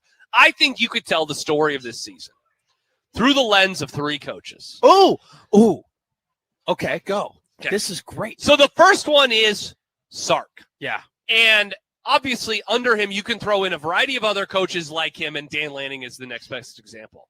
But I think you have him and those like him trying their darndest, Marcus Freeman, to get to the top. Yeah. It feels right now like it's wide open, that anybody could grab it. And that's because coach number 2 is Kirby. Oh, dang it. Okay. Because he is trying to prove that he can still do it again, that he still belongs. You disagree with that? I do. How come? He's won back-to-back SEC championships. Yeah, but there's something about them in the playoff where it's like, yeah, but you lost to Ole Miss, or yeah, but you lost to Notre Dame. Yeah, don't you feel like there's and now some of this is I listen to some national podcasts, and Georgia has come up, and their fan base is like, are we sure he's still like that guy though? Like, it is out there. There is an undercurrent. I think those people are crazy. Probably, I think those people. You know how it is, man. If you're that good and then suddenly you're not, like, even if you just take a tiny step back, if you go down one step here at the Omaha Baseball Village, you're like, yeah, but why weren't you at the top again? Yeah, but they did, guys, they had one of the greatest defenses of all time. But you know, and I'm doing devil's advocate. Jalen Carter, Nakobe Dean. Though, Kaylee Ringo. The sport has changed. Reed Blankenship. Think of how much the sport has changed in such a short amount of time. Yeah, you can't stock. I mean, even Kirby Smart admittingly has told people that you can't stockpile talent the way that you used to, and that's a problem that everybody is going through. But I would argue this: teams are 1-7 off the bye now, or something crazy like that. Yes. Indiana's the only team who's won. Georgia's been somebody who's been that way, where they haven't been that great. They lost Notre Dame. They lost to Ole Miss. Here's the second thing too. Yeah. That Notre Dame game was weird. Notre Dame was a great team. They were coming off that Indiana victory. Some people at this table thought that they would score 0 points. And some people did think they would score 0 points. I didn't. I mean, that was another meeting. At least you love meetings. No, not those types of meetings. But that was a game where it's like Carson Beck was hurt, and he had the shoulder problem and or elbow problem. Gunner had to start. And Gunner had to start. And then last year, that was a classic that they game lost. ruled. That game was awesome. That was Gunner Stockton versus Trinidad Chambliss. That game was great. It was an incredible game that easily could have gone Georgia's way. For sure. And Georgia could have easily have beaten Miami. And people do forget about that Miami-Indiana game. That game was close at the end. That Miami had the ball down by 6. They had a chance to win the national Seriously. championship. So it's like one of those things where it's just like, if you want to say with Oregon, well, they've lost, to the national champion like the last. That's all they lose years. to the last couple of years. Georgia has lost, 2 fairly competitive games to teams that ended up making it to the national championship and could have won a natty in their own right. So, no, I don't. I understand you're just telling me what the storylines are, and I don't disagree with you in terms of Georgia, admittedly, from Kirby Smart, is not in the top half of spending when it comes to rosters in the SEC. Isn't that wild? Well, they've been hinting at it through all these articles I've been reading about them using quote-unquote old school methods, which is basically saying, look at all the national championships and look at all the NFL players we put in. But I will say this. Kirby has a very hidden part of pressure because if you don't put guys in the NFL and you don't win national championships, then you can't use that old school method anymore. True. And if you can't use that old school method anymore, then your dollars are going to have to be, are going to have to be more effective than other people's dollars, which is difficult to do. So it seems like you picked up what I was dropping with the first guy, which was Sark. It seems like you did not. You left it on the floor. I'm kind of in between. I agree, but I don't fully agree with the sentiment. Who's your third coach? Lane Kiffin, and that's mainly because I was going to guess Lane. Yeah, that's a great one, Josh. He is like I think of all of the storylines this year. You ask like a random college football fan, like, hey, what are you most excited about? Like, there's a bunch of stuff to get to. But good Lord, Lane Kiffin, year 1, LSU, not to mention they're going to the Grove in week 3. Like, they are going to be a team that is much discussed all year long. All year long. I think that the beauty about the 3 coaches that you picked is that they all represent kind of a different thing. And that's what I was going for. You got the guy who is looking to get on top in Sark. That's the only thing he has left to do. You have the guy who's looking to get back there because he was there for so long. And right now we're just saying, what can he do in this era of college football? He's still really good, but can he get back? And then Lane represents all of the new guys, but a new guy in a very specific way, and how he left, how angry he made people. He's made people angry again this offseason with some of the things that he has said. Yeah. And he's at LSU, which is a program that we've seen in this century. Man, you can have an idiot in it as the head coach and still win a national championship. He's not an idiot. You can almost put like Kirby old guard and then Lane Kiffin new guard, and then Sark is almost like the meta. Like that's kind of like you're supposed to have the money, have the high school prospects, and also get the transfer portal guys. Like they're kind of all on different spectrums. Can I add a 4th coach? I would love. Can I be a sicko? Yeah. I'm going to add Eric Morris from Oklahoma State. Okay, that's a great one because he is like, if you're going to recreate Signetti, bingo. This is the guy. So I would add him to the 4, like to the coaches who tell the story of the season. Because if Oklahoma State is successful, then everyone's going to start. It's going to be like, all right, who's coaching Memphis? Yeah. Who's coaching Tulane? Who's coaching? Honestly, the best person to be would be the G5 guy who gets that automatic, qualifier in the CFP, because you're about to get a huge payday, and you're going to be told bring everybody with you. I couldn't agree with you more because my favorite thing about what Signetti has done is there are going to be copycats that absolutely suck. Yes. They're going to learn the wrong lessons. Like, just bring in a guy who will bring his whole roster with. And you know what's going to happen? It ain't going to work. It ain't going to work. We got an email from Chris that we can get to when we return about Lane Kiffin, so we will do just that. Hour 2 is presented by Nebraska Medicine. Fred and Pamela Buffett Cancer Centers. Get a second opinion at nebraskamed.com/cancer. Also, come by the Zone booth inside of the Omaha Baseball Village. Register to win ice cream for a year from Ted and Wally's. Ted and Wally's official ice cream of 1620 The Zone, celebrating 40 years with over 3,000 flavors. Benson in the Old Market, Omaha. We have Mitch Sherman joining us in about 15 minutes. We have Ryan McGee joining us in an hour and 15 minutes. And you and I only have 2 hours left together, man. It's almost over. Again, we should do 2 more hours. No, I'm okay. The podcast feed. I'm okay. I'm fine. Thank you, though. All right, more to come. We'll wrap up hour 2 next. I'm having a great time. I wish I could say so about my partner. Me too. I'm having a great time as well. We'll finish up the hour next here on 1620 The Zone.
For kids, each day is a new chance to dream. It's the same belief that drives care at Children's Nebraska, where small steps become major strides, turning hallways into raceways and finish lines into new beginnings. And families find a team dedicated to creating brighter futures.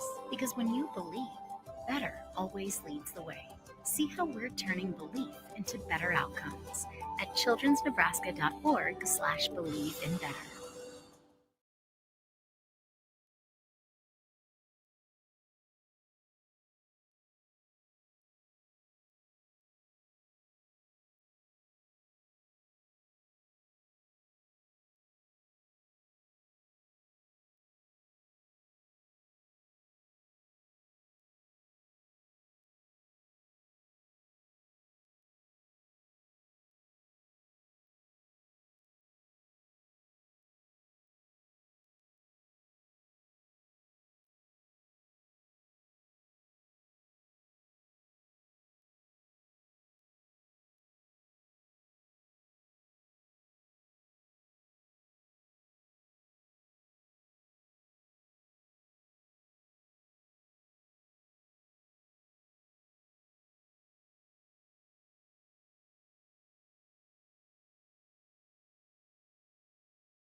Come by the Zone booth inside of the Omaha Baseball Village for some free hash hole vouchers from Early Bird. Early Bird Brunch, not your everyday brunch, every day. We are powered here by Access Bank, here for a reason, yours, and by Children's Nebraska. Josh Peterson, Matt McMaster, Josh Otson on site, Jake Janisek back in our 1620 The Zone studio. Janny. I changed Jake's name in my phone from Jacob to Jake. Whoa, Jacob. So when he first started producing games, I didn't know him, right? Yeah. And so I would do a Creighton women's game, and in the email that Josh would send out with the schedule, it was Jacob Janisek, and so I just put him in there. But every time I go to text him, I start typing in Jake, and then I'm like, oh, that's right, I have it as Jacob, and so now I've changed it. Jake, congratulations, you are now Jake. Jacob Janisek sounds like an assistant coach caught up in like a scandal with a college football team for cheating. Okay, I was gonna you got right to it. Yeah, I was for gonna cheating. ask you, what did he do? Jacob Janisek definitely was giving guys like Chick-fil-A bags full. Oh, you can't do that, Jake. I know. Come on, Jacob. Jacob Janisek. Jake Janisek is so much of a better radio name. Can you imagine if I was Matthew McMaster? Oh, Yuck. I literally cannot imagine that. See, Matt McMaster's a great radio name, but if I ever made it on Matthew? TV, if I made it on TV, Matthew McMaster. No, I don't think so. It's too wordy. If I made my run, too many syllables. If I made my run for president, that would be Matthew McMaster. You're going to have a lot of stuff that comes back to haunt you if you run for president. Or maybe Matthew J. McMaster. Yeah, Austin Jacobson could completely crush my political career. Yeah, because what you guys chat about the other night? All sorts of things that are going to get you in trouble. Hopefully, he wasn't recording you. I don't know if he was recording me. He's a sneaky. He loves TikToks. You never know. Yeah, seriously. You're going to look over one of these days and you'll be like, I was with Matt McMaster. And then it's going to be you saying something about like, I don't think she should have gotten that job. You know why? Uh-oh. That's you. That's I was doing Josh Peterson's favorite thing, which is talking crap about people to other people. God, what a great tradition. And at one point, he was just like, hey, take this tiny microphone. And I was like, yeah, I think this guy's got no future. Can I frame you up a little bit better? Yeah. You want to get me in the lower third? I don't think that's a Josh Peterson thing. I think that's a life thing. Everybody likes talking crap about people. That's not me. No, I've never talked crap about anybody. Definitely not. Do you want to join us? Definitely not. God, do you want to have a cocktail after this? No, I'm not feeling very well. Oh, that sounds fun though. Okay. Are you buying? No, hell no. I bought for Schaefer and Odson, and then one of us didn't buy another round. What is that? Oh, tough. Money Chris emails in. Can we just crown Kiffin king of college football? I mean, we all agree he's going to win the next 4 national championships in a row, right? His offensive brilliance and chicken finger money. He is basically unstoppable at this point. I sense a bit of sarcasm in this email from Chris. If I were to write a book about college football in the 2020s, I would name it Chicken Fingers, Cookies, and Oil. Really? What about Signetti, though? Chicken Fingers. None of those cover Signetti. Chicken Fingers, Cookies, Oil, and Google. The story of the 2020s of college football. That's a fun question. What is the story of college football so far? I mean, it's NIL. It's like it's that. It's the way that the sport has so changed in such a very quick time. Yeah. There will be we will write a whole chapter. All right, you ready? Yeah. I like this. I like this. Here's the chapter. Chat from Bediaco to Chambliss to Sorsby. And then it'll be like that was fine. I was expecting something more. 45 pages of all of the court documents. Oh my gosh. I don't want to read that. You know, it's funny, Matt. I mentioned earlier that I had a college football in the 90s topic for you, and you went, yeah. I was like, good Lord. Klosterman was a part of your article. I go, I'm okay. Thank you very much. This is unreal. I don't know why you've got so triggered by Chuck Klosterman, a fine author. Blue Jay goes, Chicken, Cookies, and Cigs. That's what we'll call the book. Now, that's a better book title. But there was a really interesting thing done today in The Athletic, which is where Mitch Sherman is from, and he'll join us in our next segment, about college football in the 90s. And basically the question that Joe Rexrode posed was, did college football peak in the 90s? Which, if you read Klosterman's book, which I read Klosterman's book, he tells you that college football in the 90s was meh. Yeah, so the argument Rexrode made was, it's not that it peaked in the 90s. It's just that I am an elder millennial, and I was 13 in the 90s, and that is why college football, to me, peaked in the 90s. College football always peaks to when you are a teenager, whatever that era is. Yeah. I view the early to mid-2000s as the best era of college football. But I do think, I'm going to give you an actual statement here. You ready? I do think you can very much make the argument that college football did peak in the 90s if you're an old head who wants to celebrate what the sport was before television money ripped it to shreds. I don't mean to be an ass, but allow me to be. I'd love for you. Are you telling me that these two guys just over-explain nostalgia in this article in The Athletic? I read part of the article in The Athletic, and I was kind of like, this isn't for me. You know, you need to respect your elders. Oh my God, if I had a nickel. Yeah. Good God. You need to learn, you know, some of us have gone through some stuff. We've had some pain in our lives. Yeah, great. Yeah. You should read Joe Rexrode and Chuck Klosterman. Unless you're an athletic director for a Big 12 team, I ain't listening. Yeah, we know. If that would have been Chuck Klosterman, you would have been like, I spilled all over you, Chuck. Yeah, my bad. If Chuck was the Virginia athletic director, I might actually listen to him. All right, well, this topic. If his name was Roger Denny, I might scoot up in my chair and open up my ears. You know, every now and then I defend you to people. Oh, here we go again. I say if I had a nickel. He's a misunderstood genius, you know. He's very talented. I say these things. He works hard. Say what you will about him, but he works hard. He does. Matt McMaster, he tried. Yeah. Yes. Tried. That's my title of my book. He tried. The Matt McMaster bio. I believe in you, Matt. Josh Hodson believes in you. We just don't like what you're saying about college football in the 90s. Bigelow. What did he say? Is he crapping all over you too? He's crapping on the Athletic. Oh, screw you, Jacob. Bad take. I was reading some. Speaking of the Athletic, Mitch Sherman coming up next year. Exactly. I'm looking forward to talking with Mitch. 1620 The Zone is powered by the Sedora Law Group. Your outcome depends on what you do next. This hour has been presented by Nebraska Medicine. Fred and Pamela Buffett Cancer Centers get a second opinion at nebraskamed.com/cancer. I'm so happy that you mentioned Mitch Sherman. He will join us in but a few minutes. We have a variety of things to talk about with him, including the College World Series. It's almost over. Yeah, it is. So we'll talk about that. Talk some football. What did he think of the new uniforms? Does he hate them? No, he's probably has a very mannered and well thought out take. I'm being serious. Okay. All right. We'll see if he is mannered and well thought out. We'll do that. I'm going to ask him about that awesome article on The Athletic today. Yeah. Fine article. Yeah. It's coming up next here on 1620 The Zone. Great publication. Great publication.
We have reached hour number 3. Josh Peterson, Matt McMaster here at the Omaha Baseball Village. We are just about now 2 hours away from first pitch between North Carolina and Oklahoma. A national championship will be awarded tonight. Bill texts into the show. Josh antagonizing Matt has been highlight of my day. Wow, that is awesome. Thanks, Bill. Appreciate it. Let's see if our next guest is also going to antagonize you. He is, of course, Mitch Sherman from The Athletic, also from the Locked On Nebraska podcast, which I listened to on my walk this morning with Mr. Banks. Mitch, great to see you again. How are you? It's great to see you guys. This is a good combination. I like the Matt and Josh duo here. It's a good flow. Yeah. It's a good flow. I get to joke around with him, but then he also jokes around with me. He's like my mentor. Have you heard about this? He's trying to be my mentor. I think I've maybe caught wind of this at some point. I'm trying. He's really trying to get on the gravy train that is Matt McMaster. And can I be your future agent? Mitch, I'm just kind of letting him pop on to feel good about himself. Yeah, just between you and me. I remember the days when, everybody was Josh's mentor. Yes. Everybody at the station, right? Yep. Like it was all Kugler, Severe, Matt, and Nick. They were all there when I was interning. Lacey. Isn't it cool how the tables have turned? It is. It's also weird, Mitch. I imagine you went through it as well, where you're like, you're the young guy. And then people are like, hey, can I get some advice from you? You've been around for 10 years. We were just talking about the 90s in the break there. Yep. And sometimes when it comes up and this will make you happy. Okay. The Athletic is, I say that sarcastically. Maybe this will be a good educational opportunity for you. You know what? I love being educated, Mitch. The Athletic, and not just Nebraska, the Athletic is going to roll out a series on college football in the 90s here this summer. So if you're down on the 90s, because you haven't had the opportunity to learn about, I don't know, it must have been, and I think it was, but I'm partial to it because it's when I went from being a high school freshman at the beginning to getting, being a college graduate at the end. And actually the last day of the 90s on the eve of Y2K, because we thought the world was going to end, was when I proposed to my now wife of 25 years. Wow. Yeah. So it was definitely an important decade in my own personal growth. So I'm partial to the 90s somewhat, but it must be a common thing because the Athletic is going to publish a whole series of stories about college football in the 90s. Iconic games, players, moments, all of that. So I just got done with a piece that I wrote on Tommy Frazier. Nice. And an accompanying video, which is always very uncomfortable for me to record. I'm fine in this setting and doing a podcast, but you put just a camera there and say just talk for 90 seconds with nothing else, no other interaction. I know how that goes. I have significant problems with that. Yeah. So I did that this afternoon before I came down here, but it's going to be out in a couple of weeks here, and you should read it all. My hyperbolic ignorance is good for cheap laughs and to have a good time here. In all seriousness, it definitely would be a benefit to me to indulge in said writing about the 90s of college football. I agree. I only stand to benefit through more education. And so I have a theory as to why the Athletic is celebrating the 90s, which is a lot of your top writers have lived through the 90s. That was their peak time as there's a few of us watching college football, but I'm excited to hear it from that perspective. A few of us, it might more be that our readers, our subscribers or potential subscribers. Okay. And our audience are. I thought you were calling me a non-reader for a second. No, that they're old. They're just that we market ourselves to old people and I don't think we do. I don't think you do at all, because I think you just market yourselves to good titles and good pieces. I don't think that we want to market ourselves to old people to be clear, but who reads articles these days? I sometimes look at it when I'm stuck in conversations about the 90s and I ask myself, what would it be like? What would it have been like when I was a college student if there was this whole group of people who were hung up on the 1960s? Talking about Minnesota? Yeah, and this Golden Gopher team was so good, guys. I would have absolutely been shut up. Yeah, who cares? This is totally irrelevant to me. So I try to keep that in mind before I just drone on too much about it. I appreciate you. Let me ask you, Mitch, one question about the Rex Road column, which went up today. Joe Rexroad wrote about, basically the premise was, did college football peak in the 90s? And the answer, as Matt and I were joking about before you joined us. Maybe the series has started. Yeah, it did. It started today.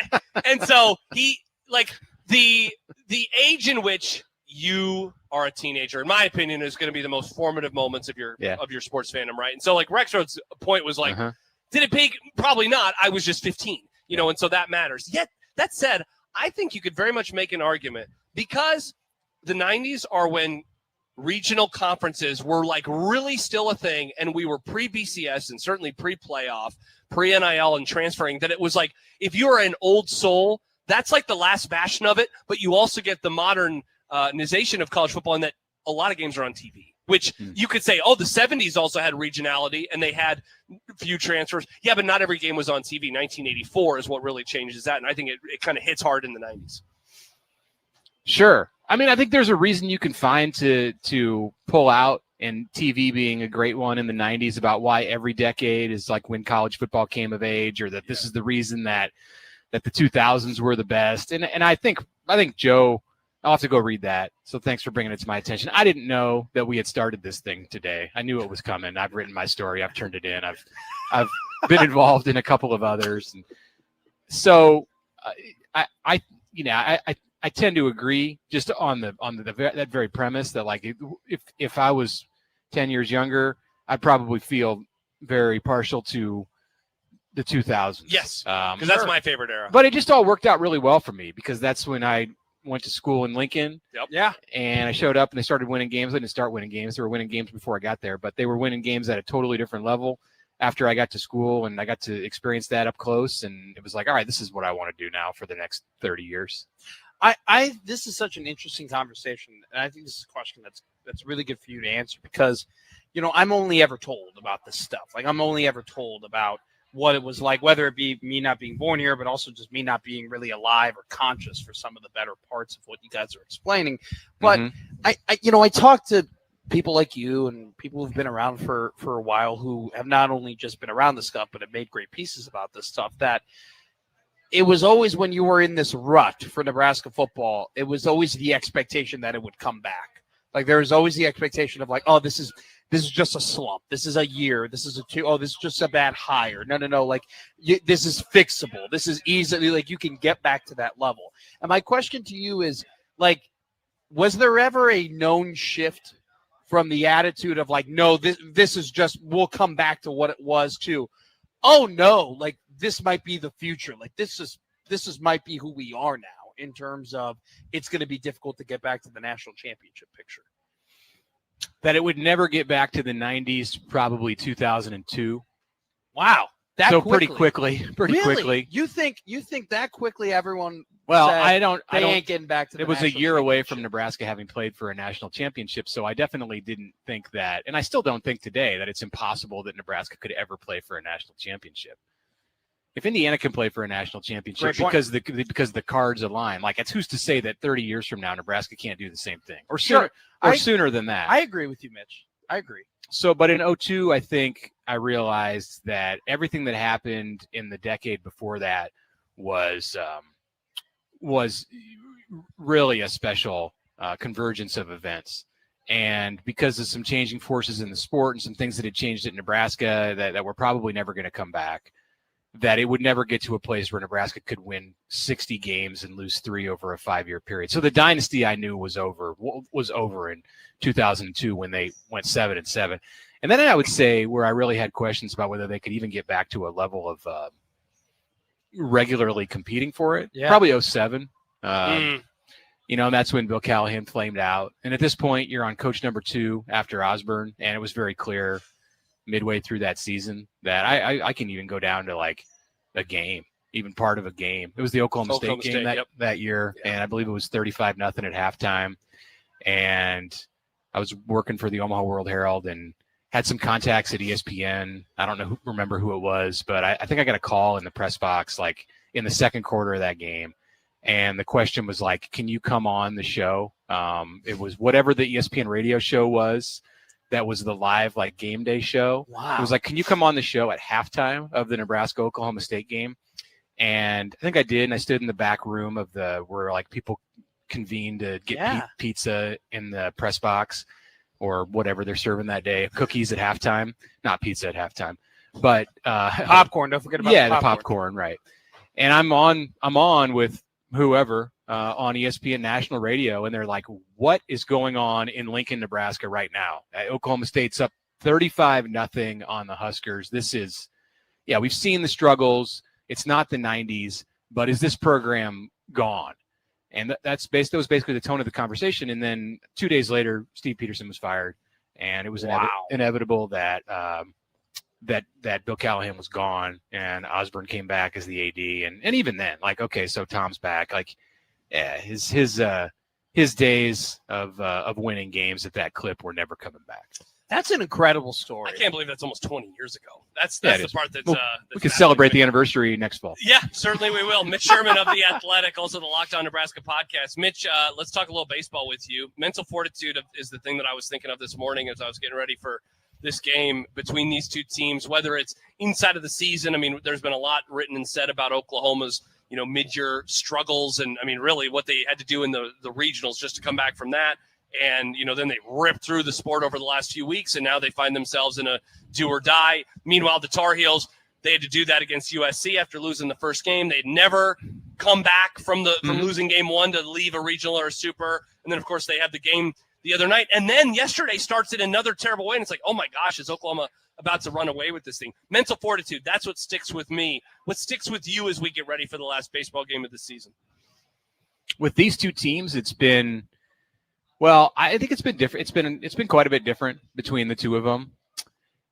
With Oklahoma, the freshman pitching is just is remarkable. Yeah, and they'll go to another freshman tonight.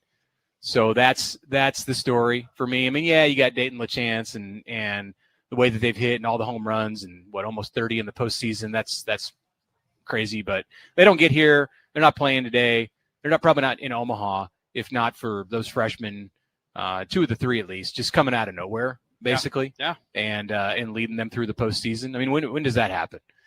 And Carolina doing what they've done all year. Like, and that's why I kind of think that Carolina's in a good spot tonight. Yeah. Even though I think Oklahoma's set up a little better with the pitching, at least like knowing what they're going to do. With North Carolina went back to the hotel last night, and I think they really had to think about what was going to happen on the mound today, where Oklahoma didn't. But North Carolina won 50-some games, 53, 54 games.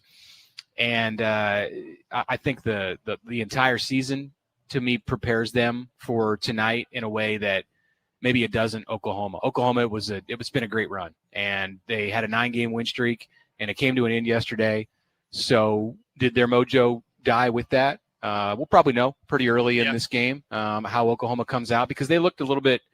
And I thought their coach Skip Johnson was really transparent in the press conference after the game last night and saying that his guys were trying too hard and they went away from what was working for them when they got behind and when Caden Glauber got on the mound. Yeah. And we may see him tonight. This is my question to you. Like, how much of Scott Forbes' preparation for this game tonight has he just been thinking about when or if or at all am I going to throw Caden Glauber out there?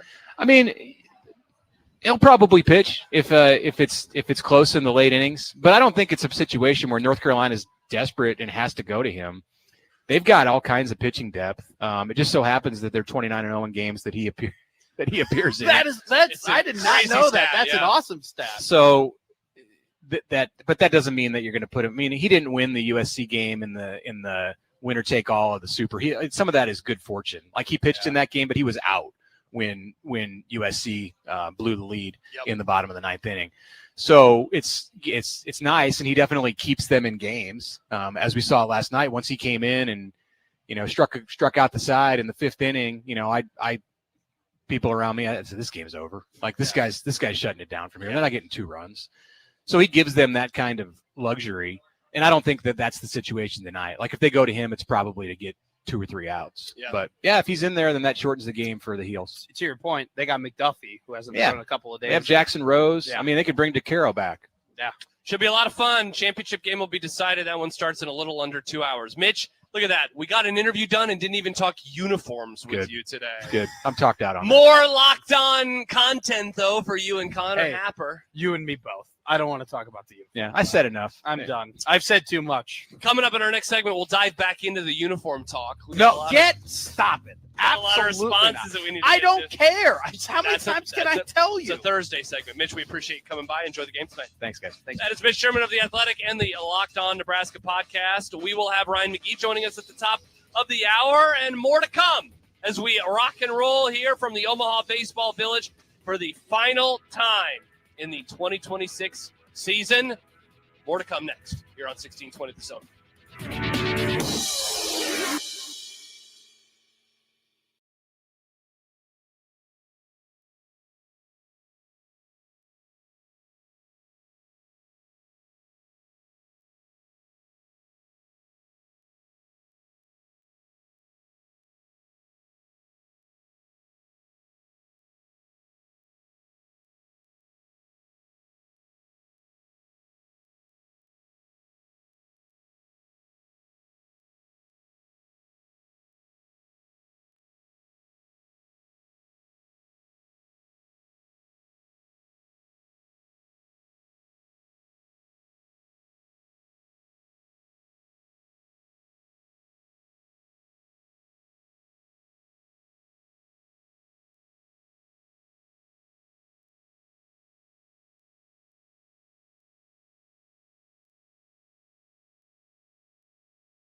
Sports remind us what's possible when we believe in each other. When teamwork and trust matter just as much as talent. On and off the field or court, we're stronger when we work together. That's why at UBT, your money has people who have your back. From financial coaching and goal setting to home loans and business support. Success happens when you've got the right team, and you'll find yours at UBT. Union Bank and Trust, Equal Housing Lender, member FDIC.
Now back to the special edition of Unsportsmanlike Conduct. Live from Omaha Baseball Village, powered by Children's Nebraska and Access Bank on 1620 The Zone.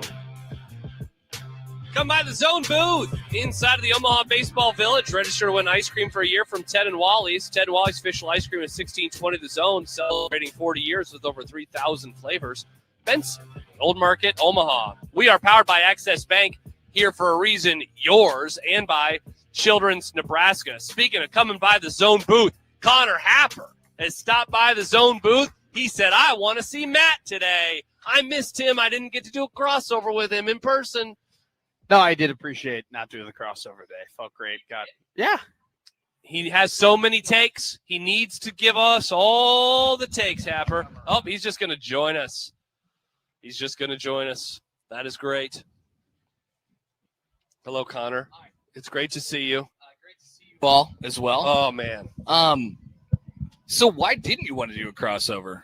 Oh, I enjoyed the 10 more minutes to get down here and to get ready for the day. Oh, that's why. Okay, that makes sense. I figured we could have helped you out with a little free 20 minutes. No. I love the crossover. The crossover is an incredible tool. But for a day where I was doing a lot of radio, I was kind of cool with having the 15 extra minutes of prep, especially when I found out that Dusty May was no longer going to be a Michigan Wolverine. Yeah, you just ripped off 20 minutes on that. You were good. It was beautiful. It was perfect. So I got 15 extra minutes to prepare, and then I just got all my May takes out, like off the cuff, and we were done. Nice. We haven't talked about Dusty May at all on the show. By the way, I don't want you to take it as if I love the cross. Hey, I'm just saying, if you don't want to do crossovers, just let me know. Me and Schiffer were talking about it this late this morning. It absolutely changed my day. Really? Yeah. In a good way. Yeah. I walked in the door at like 10:20, and all of a sudden I had an extra just 40 minutes to just play around And with. you weren't exhausted from trying to figure out how I lived my life. It wasn't that. It was just, I don't know, something about a free hour. It just doesn't happen. It's a bonus hour. At my age, Yeah. it just doesn't happen. A free hour. Well, I don't want you to. No, I like the crossover. Okay. If you want to bang it, that's Don't say that. I like talking to you. What are your thoughts on this? So we were talking earlier about me potentially being gone every weekend during the football season because I'm a spotter, and then John's not allowed to do overreaction because he's going to do the pregame shows. You and him kind of being like the guys on overreaction. No. Schaefer. Your thoughts on what overreaction being split between only 3 people this season versus all 5? Have you considered my responsibilities? What I have to do? This is not. Oh, you have volleyball. Mm-hmm. Oh, it's the Matt and Mike show. Mm-hmm. That's exciting. I thought there was going to be a draft. Yeah, no. That's what we're told. That's what we're doing. But there's too many blackout dates, Yeah. it seems. Oh, yeah. It might be all of them for me. Well, maybe I'll just All of them? get out of here. Stop. That's my dream. I'll just. You want me to make less But money? what if Indiana and Northwestern and Minnesota play at 1 o'clock and then Nebraska's a night game? Yeah. I'd be happy to do overreaction. Sure, of I course. would. Sure. So hopefully the Wi-Fi in my hotel room's good. Am I right? Gotta hope for that, Matt. Well, that could be a problem sometimes. That causes you to say that actually we're not going to do anything today. You have a phone. Yeah. You could use that. Just do it on my phone like Yes. this? Yeah, Well, call in. what about the microphone? Be better than my microphone that I use. Oh, I can confirm that. Your microphone is garbage. My microphone is terrible. Yeah, you need a new It's got a microphone. koozie muff on it. Come on, Matt. We believe in you, don't we? We believe in him. I do. Okay. I was just looking at the YouTube comments. I saw Stibbs in there. Oh, what's Stibbs saying? He said, hi, me. Oh, wow. What a Hi, nice Stibbs. Jake has texted in. He says, I vote we throw Joey on Big Red Overreaction. Matt and Joey. I did Blue Jay Overtime with Joey for a full season, and it was great. I loved it. I had an awesome time. It's unfortunate Especially that those Packers-Bears games. it's Those were unfortunate that Joey as like he has some aviation in his family. Joey is like a pilot, you know. Joey goes, sometimes he's on mandatory rest, you know. When you get to the plane, they're like, actually the pilot's timed out. Yeah, Joey's on that sometimes. If there is a delay in our schedule. broadcast, yeah. Sorry everybody, we couldn't get out of here soon enough, so we're gonna have to deboard. Joey this seems to plane. go to bed like early every night. He Yeah. doesn't play around. He's not like you, where you're like, there's a baseball game until midnight. Why not watch it? Sometimes you got to watch the sports. most bummed out I've ever seen Joey Colbert was when I tried door dashing Wendy's to our office, and the Wendy's never showed up. No! He was so bummed, like he had planned his night around his Dave single and 4 chicken nuggets, and just the fact that deteriorated. It's like it's over. Like I could see his schedule crumble within his eyes, and it was soul crushing.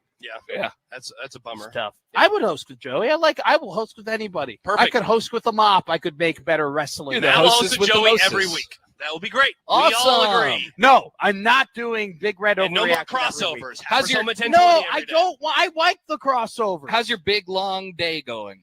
I'm having a great time. I feel like You're wearing thriving. jeans. Yeah, Isn't just it felt wild? like a jean day. Isn't his attire is crazy to me. Yeah, I'm not sure about He's that. a quarter zip on and jeans.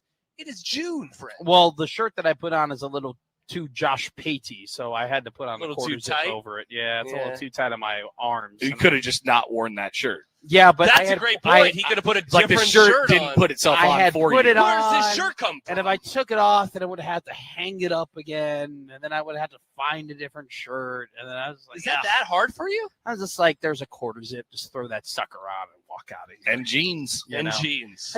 I wanted to be hugged, my legs wanted to be hugged today by my jeans. All These right. jeans are great. They're great material. All right. Hope that you're I like enjoying my them. jeans. Are they breathable? They are very breathable. That's yeah. hard to believe. They're No, jeans. these are nice breathable jeans. You want to touch my jeans? They're nice. They're great fabric. I have recently invested in a suit jacket that Oh. is breathable. Oh, It's I got don't like have little one of those. flaps. It was quite the investment, but it was nice at this wedding that I went to. Happer, who's going to win the national championship? The Tar Heels. Oh. Yep. How come?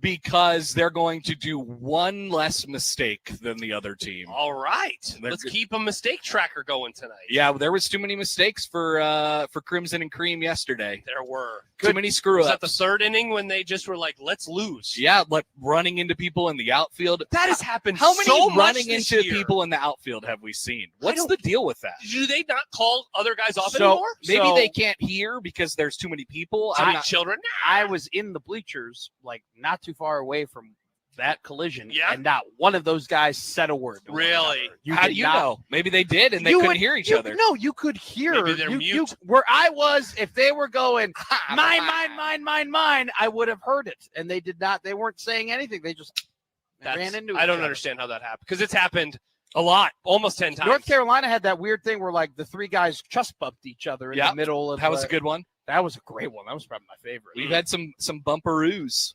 That's for sure. We had the one in Troy where the Troy guys, they actually like one of those guys almost got hurt. Mm-hmm. Was that the pretty game when tough. we were up talking to our friend? To our friend Ren. Not Happer's friend. He said, I don't like this conversation. Yeah, he ejected out of that It's conversation. fun. There was a lot of talking. But He not by Irish him. goodbye. I was amazed. It was frankly incredible. Happer goes my favorite kind of talking. It was quite nice. Pedro writes. Oh, hi, Pedro. And before you leave, Happer, he says, hi, guys. Connor, an extra hour at your age is a Matt hour longer than a regular hour. Yeah, absolutely. When you have children, it feels like an extra 10 minutes is like an hour in the olden days. You have no idea. Yeah. I don't, and I never will. I waste my hours. I just go. You can never relate. You, I mean, he I has to can't plan anymore. every second of every day. That sounds exhausting. It is. It is. That's sounds why. terrible. That's why me getting home at 10:20 this morning was just a beautiful thing. That's we why. could take a crossover or two off. That's why. What, Josh? Yeah. I have received a couple of those. I have the one from last year, 2 years ago. That is, I cherish it. It's very funny. Do you want the most recent? I would love to. See Josh it. is sleeping on the couch picture. It's a good. That's one. why, you know what, Happer? You're sad that the season's coming to a close. I am happy for you. You have. That's a great photo. It's It's a dad. nice looking house there. That Very was dad. a good one. Very that dad. was a good one. I love for you that you are about to enter into sleepy time. You don't have to. I mean, Just you'll a still- little bit. You'll still watch the Royals because you're a masochist, but you don't have to work anywhere. You don't have to go anywhere. You can just sit there. I'm know. happy for It's great. The CAGS breakout is happening before our eyes. Let's go. And I will be tracking that, of course. you have But grass growing. nowhere I really have to be. You don't have to for mow. it. I will have to mow soon, but not yet. Okay. And whenever That's exciting. whenever the grass settles in, I gotta get some more dirt at my house because my house the area around my house sunk. Yeah. Oh God, that's terrible. That happens. My neighbors had to pull out their tree today. What do you live on 38th and Farnham? No, not as. I mean, it kind of is like a sinkhole. That's awful. Yeah, That's I mean, kinda it just scary. happens. Apparently, with new houses, it just happens. Yeah, I'm in the point where I'm actually been in sleepy time for a while now, and I'm kind of ready to get out of sleepy time. Okay. Yeah. Well, I'm kind of ready to. Why don't you go to the MLB All-Star game? I'm okay. Where's I'm that totally at this okay. year? Philly. Okay. Ooh, Philly. That sounds fun. Yeah. It's a good one. You can hit up Scott Graham. I'm actually going. I'm Scott. Scott, Graham. can I have tickets? I'm actually Moonlight going Graham. on a vacation that's not Chicago this weekend. Are you proud of me? Yeah, you're going to the Wisconsin. Yes. I'm going. to That's Wisconsin. basically Chicago. No, it's not. No, You need to go it's west. Go to Wisconsin. Denver. It's a completely different state. Why don't you go to Florida? You know what? How about this? Why don't Next you go to year, Florida? Texas. next year, I'll just. She's from Texas. Second tip. Let's see. As soon as I start singing, that's when you pull out. That's a little embarrassing. It's when not you to pull do out. How about next year? What? You pick my vacation. You just go, Matt. This is where you're going, and this is Could what be I a want good you bit. to Boise, Idaho. do. No. Pick a nice place for me. Austin. Yeah, hell yeah. I like Austin. I've never Jacobson. been. Austin, Texas. Oh, Texas. Okay. Austin, Texas. You and Austin Jacobson could go. That's a good bit. I go. Yeah, we do our episode 3 of our unrecorded podcast, Pictures and Pies in Austin, Texas. Austin goes to Austin. That sounds awesome. You could do all the videos. It's a great recording. town. I went there for a bachelor We'll party make once. this into a crossover. All right. There you Perfect. go. That is living on, apparently. It's not dead. That's what I've heard. Oh, that's You exciting. seemed a little like surprised when I go. I was cool without a crossover. It is nice to have just once in a while, you know. Yeah, like Just a I little like it when you're different. like, this show starts at 2. It breaks up. That's why I like the College World Series a lot because it Breaks just up. kind of breaks up the monotony of it. you Real know? quick, And then we're back. You got to reset it. I found out that Dusty May was now no longer in Michigan when I went into the car and you, Schaefer, and Bruns were all talking about it, and you were trying to find out who's the Kyle Whittingham hire of Michigan basketball. Mhm. And I was like, are they just doing a bit? This Like, is could this? be a good topic for I me. was That like, is a good topic. I was like, trying to figure out the answer to it. I was like, are these guys just making fun of Sharon Moore right now, or is this? No. And then I looked at my phone. And I go, oh my God, it's Jason Bourne. Mhm. And now he's gone. He's gone. Dusty May. Bye-bye. NBA man. Mike Boynton, come on down. What about Fred Hoiberg?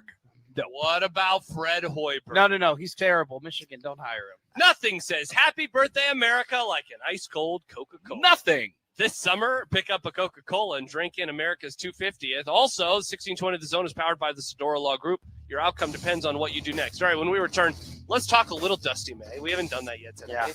I hear the golf courses in Ann Arbor, Michigan are great. We should tell Mac. I tailgated at one of those golf courses one time. Mac. What a great Mac idea. at Michigan. Be a great hire. What a do that. Michigan man Mac is. We also have Brian McKee joining us at the top of the hour. Thank you, Connor. Thank you. More to come here on 1620 The Zone.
As Omaha gets bigger, local care matters more than ever. At MD West One, we're proud to be physician-owned, community-focused, and dedicated to providing specialized care. That's why Omaha has voted us first place for Best Orthopedic Clinic, Best Neurosurgery and Spine Clinic, and Best Private Practice this year. Thank you for choosing MD West One as your hometown team for orthopedic, neurosurgery, spine, and pain care. Meet our team of specialists at mdwest1.com.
It's time to make a game plan for game day party.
Be like Connor Happer. Come by the Zone booth inside of the Omaha Baseball Village for some free hash hole vouchers from Early Bird. Early Bird brunch. Not your everyday brunch every day. Also, you can stop by for some chewy granola bars from Sunbelt Bakery. Sunbelt Bakery chewy granola bars, tastiest flavors under the sun. We still have some of those remaining, by the way. It's Incredible. not like a day one read where now it's day 11 and they're gone. They're still here, folks. We've given out like 1,000 of those granola bars. They're really good, though. You want to do a little produce a radio show on the air? Sure, go ahead. Ryan McGee said he is running a little bit late, and it would be 5:15. Is Perfect. that okay? That works. What am I going to tell him? No, Matt's got an appointment. We'll just make sure to keep our P's and Q's with our clock in the 5 o'clock hour. You know, if we had a big clock, it would be easier to manage and big see clock on the arena. How, you think? I think we should just, instead of the CHI Health Center, it's just a big clock. A big clock. And it's just always counting up or down. All right, you know? perfect. All right, we'll get a big clock. That's the dream. That's the dream. Well, you got your little thing laminated there. I didn't realize that. You got a little pouch. You got a little pouch for your credential. Oh yeah, I do. Yeah, you got a credential pouch. Yeah, I like having it inside of the pouch better than like that because it's so sticky. It is sticky. Yeah, I don't like that. I don't want to touch. It's almost like you get a card, like when you get a valuable trading card, you got to put it in a sleeve. Yeah, you know, for sure. And that's feel this. a little bit more protected. People are like, "Whoa, is that a media pass?" Last year, though, you were putting in your belt loop. You were belt looping it. This year, you're not. No, last week I was doing that. Oh, okay. I took it off of that this morning and put it in here. You put it in. You switched it up. I'm a belt guy when I'm a Mr. Sideline reporter. Yeah. People forget I did sideline reporting. People do forget you did sideline reporting, and that John Bishop has stolen your thunder. Stolen valor. John, come at me, bro. Dusty May. He's leaving Michigan. I said North Carolina because somebody was here from North Carolina. Mike Malone was here. He's leaving. That's true. Leaving Michigan, going to the NBA.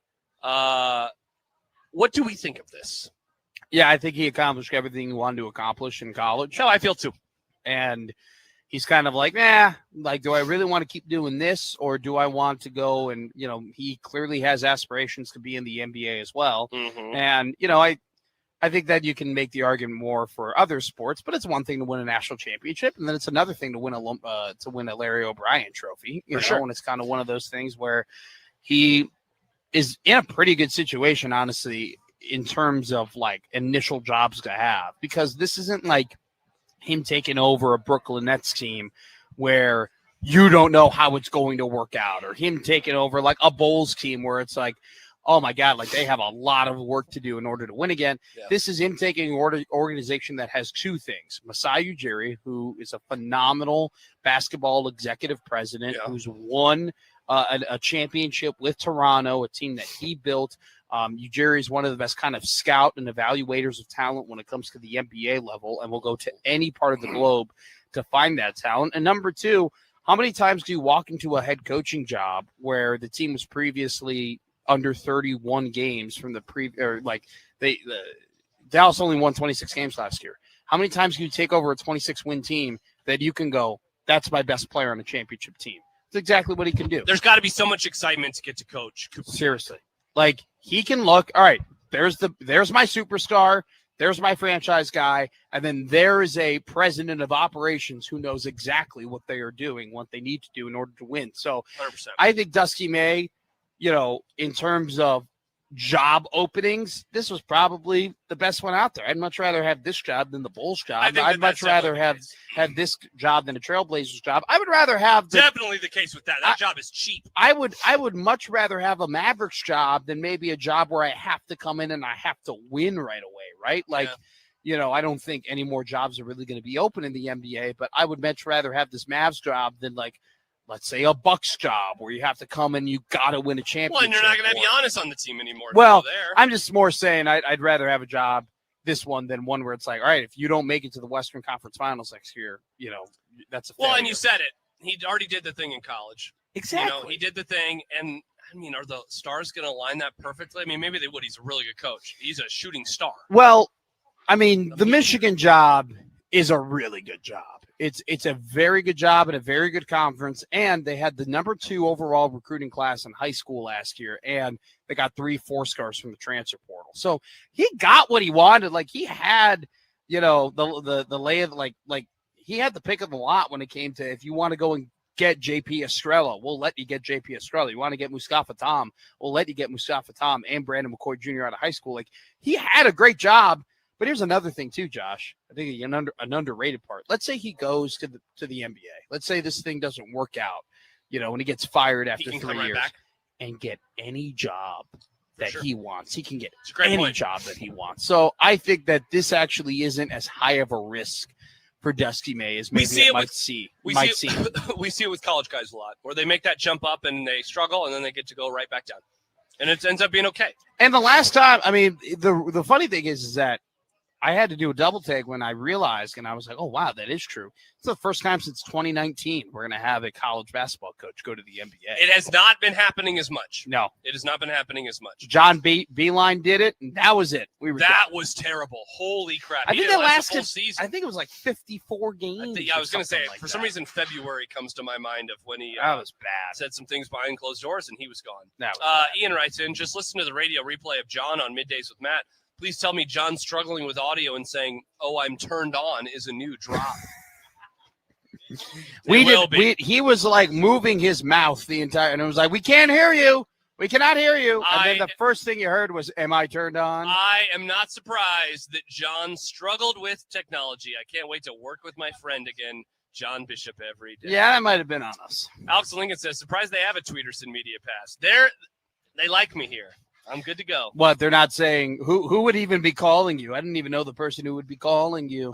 Well, I reported Prudon calling. I reported on an extension for the basketball team that plays just over yonder a couple of years ago, and guess what? Nobody cared. They were like, "Cool, nice Blossom reporting. calling. Nice reporting, Josh. Come by the Zone booth at the bullpen inside of the Omaha Baseball Village. Register to win a 1620 The Zone prize pack of KC Royals porch tickets and ice cream for a year from 10 Wally's.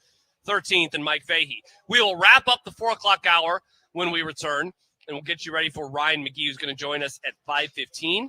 We will talk about the final game of the college baseball season. That is coming up in an hour and a half. Josh Peterson and Matt McMaster with you for one more hour. It is a special edition of Unsportsmanlike Conduct from the Omaha Baseball Village here on 1620 The Zone.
Now back to the special edition of Unsportsmanlike Conduct. Live from Omaha Baseball Village, powered by Children's Nebraska and Access Bank on 1620 The Zone. 1620 The Zone is powered by the Sedora Law Group. Your outcome depends on what you do next. Stop by the Zone booth inside of the Omaha Baseball Village, like my parents, and register to win ice cream for a year from Ted and Wally's. Ted and Wally's official ice cream is 1620 The Zone, celebrating 40 years with over 3,000 flavors. Benson in the Old Market, Omaha. So, Matt, you were describing my mom's cooking earlier as slop. I did not say that. Yeah, what would you like to say to her face right now, You know Matt? what? Very, very interesting. I'm sure, Mrs. Peterson, if you ever made me a meal, that I would enjoy it great. That won't be happening now. I can tell you that. We're not I was having a just party. saying that we're just all eating slop. That's what we're all eating. That's just in the Bishop household. I know. And we'll see him tomorrow. By the way, we're not doing what's for dinner today, but do you have a quick what's for dinner? What's for dinner? Hot dog. I want a hot dog. Hot dog. We're having chicken fajita pasta. That's the rumor on the street right now. And by rumor on the street, I mean a text message from my wife. My buddy Ben, his mom used to make like a rotini tuna casserole. Interesting. And Was it like, good? Oh my God, it was incredible. I don't really want tuna, if I'm being honest. I love tuna. Yeah. Tuna's good. You get sun-kissed, the star-kissed tuna inside of some oil. Yeah. You like anchovies? I like Caesar salad. Anchovies are awesome. Yeah. I just like fish. I'm Yeah. just a seafood I man. know. It's about to be shuck season. You're damn right. I know what kind of I'm season getting- it's about I'm to getting, be for you. I'm getting ready. Win and Ben. I'm coming. Yeah, you're Don't worry about it. You're good to go. I'm so fired up. Yeah, I can't believe we're about to get back to a little bit of normalcy around here. And then we're just looking at that calendar, and it's going to flip to another month. and I'm then it's gonna getting flip to another month. Dating season's almost done for me. This is I didn't realize that it began. Well, yes, you did. We had all those crossovers, and all those people are like, "I'm done talking about this kid's life." Yeah. All right. Yeah. And then now it's over. Now it's You it's got almost 2 over. months. The season's 2 months away. And then football starts, and then I don't And then go you're- on. yeah, No, it's no 'cause more. Especially with all the bigger reactions I you're gotta doing watch this year. football on Thursday. I have to study Friday. football on Friday. I have to watch it on Saturday. Sunday. Then I have to do 12 big red overreactions. Bingo. Monday. You gotta Then watch the Monday, I got to watch again. It's just a lot. Sometimes of they play football, on man. Wednesdays and Tuesdays. That's what my team does. And then Christmas will come around. And I'll be at Soldier You'll be Field. at Soldier Field. You'll be freezing your tuchus off. Yes. All of those things. Yes, are but we happening. might be having. So I think we might be having Christmas at like a hotel. Is what the family's decided. Oh wow, that's kind of A bougie, yeah. I was gonna say a little sad, but I hope you have fun. Well, I mean, I just like being at home. I don't want to be like, oh, let's open a gift at the hotel together. we always host for Christmas. Mm. And so Host. It's host. Yeah. But anyway, Yeah. it's very stressful. And so I'm actually kind of excited for my parents not to be stressed on Christmas. We do like that. Wes writes, when you can have a player like Cooper Flagg to coach, it's definitely a good job. Going back to our Dusty May conversation. Don't ask Jason Kidd. Well, don't ask Jason Kidd a lot of things. I mean, just because you have one player does not mean it's on. Like, the Pelicans have had Zion Williamson. I'm sure at some point everybody wanted to coach Zion Williamson. Fair, but I Things think can flip. there should be a lot of excitement about getting to coach Cooper Flagg. Yeah, but I would be more excited that I get to work with Masai Ujiri. Yeah. I would be more excited about the fact that I have somebody who. Are you out on not out? Are you not as high on Flagg as a lot of other people? No. It's not. It has nothing to do with that. I just think it's more important to have a president / GM who can make great moves and is not going to sabotage Here's my thing, and it's a great example. Like, you can say what you want about Fred Hoiberg in Chicago, and I don't think it's like, at the end of the Fred Hoiberg era, it wasn't like Chicago people were clamoring for him to still be the head coach, but he did not get helped out by his front office. Sure. Like, it happens a lot. That's a great point. That great coaches get fired because their front office can't provide them the tools. I think it's more important that you got your jury there to provide them the tools as opposed to just having Flagg. What if Flagg gets hurt? You got to have more than one guy. A couple of texts we get ready to wrap up the hour. Alex and Lincoln, hotels in Gary, Indiana, cheap on Christmas? They Get play it? in Chicago. Get it? I get it. Get I it? get it. I'm going to be real. These Hammond, Indiana jokes are getting old. Yeah, they get ready. used to. Wait until you actually move there. I know it's going to be tough. Cody writes, is that a view of the guy that hooked you on the terrible Cowboys? He should explain himself on air and apologize to you. I've said I've had a great dad. My dad is awesome, but man, that has really tortured my soul. Yeah. We're going on 30 years now. But he had the good days. He moved down to Texas in the 70s. And then guess what they did? They won all the time. They won 2 Super Bowls. And then they had a rough 80s, but then they won 3 more Super Bowls. By the time that my dad turned 30, he had seen him win 5 and play in 3 more. Couldn't be me. I don't even know what that's like. This is like if you had a kid and you made him a Husker fan. Yeah, seriously. Congratulations. Like my youngest brother, Luke. Happy birthday, Luke. 31 years old. He hasn't had anything good. 31 years young. 31 Josh years young. Peterson. He did get to run over in Greece, so that was pretty cool. All right, when we return, we'll talk about some stuff. And then Ryan McGee's going to join us. What a tease. What a tease. Hour 4 next, right here on the 1620 The Zone Radio Network.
This special edition of Unsportsmanlike Conduct on 1620 The Zone is live at the Omaha Baseball Village. Powered by Access Bank. Here for a reason. Yours and Children's Nebraska. Here's Josh Peterson and Matt McMaster on 1620 The Zone. We have reached the final hour. Actually, we've reached the final 45 minutes here at the Omaha Baseball Village. When we say goodbye today, the next time you'll hear us, we'll be in the 1620 The Zone studio. At last. With a new cooler. With a new cooler. The end is here. Is this? Will this be in our studio tomorrow? It is confirmed. Well, So not they tomorrow. pray. Who's your producer tomorrow? My final Who's his producer curtain. tomorrow? I think it's Joey. Heck yes. I can't wait to listen to that show. Can we get him to stop? Sorry. Ryan McGee's going to join us in about 15 minutes. Who's producing what? I think Joey's producing the Because show he has tomorrow. to come down here to tear down. Yeah. Oh, wow. It's a preview of Big Red Overreaction season. What an honor for me to host with our pilot, Joey Colbert. Maybe he can make some fun graphics. He's got some aviation in his family. That dude has taken to Canva unlike anyone I have ever seen in my entire life. Our pilot producer, Joey Warcola. Big clock. Whenever I think of Big Clock, I think of the graphic he made of you wanting a big clock. I will say the greatest thing that has been said since all of the changes have been done is someone asked the morning show group, how is your show different than the one previous to it? And Joey responded with, our show starts at 6. A great job by Joey. It does indeed start at 6. Put that on the billboard. We start at 6 now. I think that's so funny. Well, welcome in. We appreciate everyone for joining us. We appreciate everybody for hanging out with us over the last couple of weeks. We know you get into a rhythm of life, and you have your friends on the radio or your enemies on the radio. John, Handshake Me, Matt McMaster. And we know sometimes you don't like it when life is upended. You don't like it when you're turning on the radio at 3:30 and there's a baseball game being played. You say, where's John? I figured he'd be yelling at Josh about something right now. Or you turn on the radio and go, why is McMaster on? He's on from 10 a.m. to 2 p.m. He's still on. We're still going. But we appreciate everyone for supporting us during this time. We appreciate, everybody. It's really cool. I feel like here's a topic real quick. I was ruminating on this over the weekend. In the old days, College World Series would arrive. Everybody here would complain. Oh, man, this sucks. I'm so tired. Yeah. Connor Happer, I think, has changed that. Connor Happer does not complain, and he's like, I wish I could come here every day for my whole life. And it's hard then to get into a this sucks mood because Nick enjoys it too. Nick's like, I can't wait to be upstairs in the booth. Michael was covering on the morning show, and they were talking with Lauren, and he said, so it must have been like a Wednesday or something, and he said, oh, this is about the day where everyone's mood turns. And I was like, it's not really like that anymore, buddy. It doesn't. I love it. Our moods are pretty much the same as they always are. I'm pretty good right now. I'm a little tired, but I'm very happy right now. We're all a little sleepy. So we know that it's a lot, but we hope that people are able to tell how much we care about this event. We love this. And it's fun. What I always love about it, this year I got a chance to do something I hadn't done before, but the other thing that I always love doing is getting a chance to do the show with different people. I don't get the chance to talk to you. We do crossover every day. But in terms of doing an actual radio show, I love working with you, Matt. I love working with Josh. And so things will be back to normal tomorrow, but I hope that everyone's enjoyed the last week and a half. I had a great time. Good. I love this place. Josh, your thoughts. Give Josh a day off. Josh needs some sleep. Interesting. Yes, actually. Give him a week off. Josh, I think you should take a week. You should take a week. I approve of your vacation. I approve of your vacation. I'm glad someone does. I don't know who to send it to. All right, we have Ryan McGee coming up in about 10. Let us now, though, get to a variety of things. First, we will begin with the defensive play of the game from Game 2 of the championship series between North Carolina and Oklahoma, and the defensive play of the game is presented by Pinnacle Bank, the way banking should be. Member FDIC. Second is Gamble. First is Brock. The 1-1 pitch. Chopper up the middle. Gloved by Gallagher to second for one. On to first. Double play. And we'll see you for Game 3 tomorrow night in Omaha. North Carolina 6, Oklahoma 2, the final. Heck yeah, the defensive play of the game presented by Pinnacle Bank, the way banking should be. Member FDIC. That's how the game ended. That's what a game-ending double play means, Matt. I know that guy. That guy's Kevin Kugler. Kevin Kugler. He saw you. I've talked to him. Yep. We've had conversations. Incredible. He's been a myth in my brain, and now Kevin Kugler's the man who calls me Mick QAnon. I've never met him or talked to him. Really? You've been working at the Zone since when? Odson. I'm sitting there at the table, and Kevin, very accomplished broadcaster, incredible at his job. He's good. The man who's been announcing my football team's games for years and years has always been like, I've met him once, right? Jaguars. Walks out of the booth, looks at me and goes, Mick QAnon. and I'm like, hi. All right, Josh, time to head upstairs. Imagine making an impression on Kevin Kugler. Well, yeah, because you're so worried about me finding out about QAnon, which I don't know how I feel about you being concerned about me finding out about QAnon, because it feels like you feel like I might end up being a QAnon guy. Impressionable Matt. That's why you're my mentor. You have impressed me so much. The other mentor in your life is Josh Odson. And Josh, take it away. I have too many radio dads. Yes, you do. I have like 5 of them.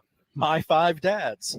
Traffic today. Matt McMaster's story. Presented by Park Omaha. Make a game plan for your parking. Learn more about parking in advance at parkomaha.com. Here's the good news. Yeah. We didn't know that there'd be a baseball game today. Yeah. So not a lot of people made the plan to park in advance. They're driving here now, coming backed up only to 18th Street. And it's rush hour right now. So like that just tells you how, man, you get to today and it is quite empty. We've had some spy reports. If you're doing the thing where you go, oh, I gotta circle the block and look for just parking lot D. Plenty of spaces available for a cost. It is less than the neighborhood parking. That's true. I don't know. Boots on the ground journalism here. I don't know if I'm allowed to say what it costs. Yeah, I don't think so. We don't want to get anybody in trouble. Traffic today brought to you by Park Omaha. Make a game plan for your parking. Learn more about parking in advance at parkomaha.com. Excellent job by you. I love that read. It says game plan. Game plans are important. You have to have one. Katie writes in on Twitter, maybe Josh isn't speedrunning a former morning host career after all with that positive attitude. I'm a very positive guy. You are a very positive I am guy. a very positive guy. Are we speedrunning my career? I don't think so. I'm not trying to. I don't think I'm speedrunning. Trying to give you I think it should be a long play. I'm going at a very nice pace. Okay. I'm so sad that we only did one segment on the uniforms today. I was really hoping that Why we are could you do sad? like 4. Why are you? Stop it. Because it's the only Nebraska football topic he has. I thought you would want to talk about it. You seem like a guy who would care about uniforms. Clearly don't listen to my show. I listen to it every day. Gen Z. This is like the only thing I really don't No, care what I'm about. saying,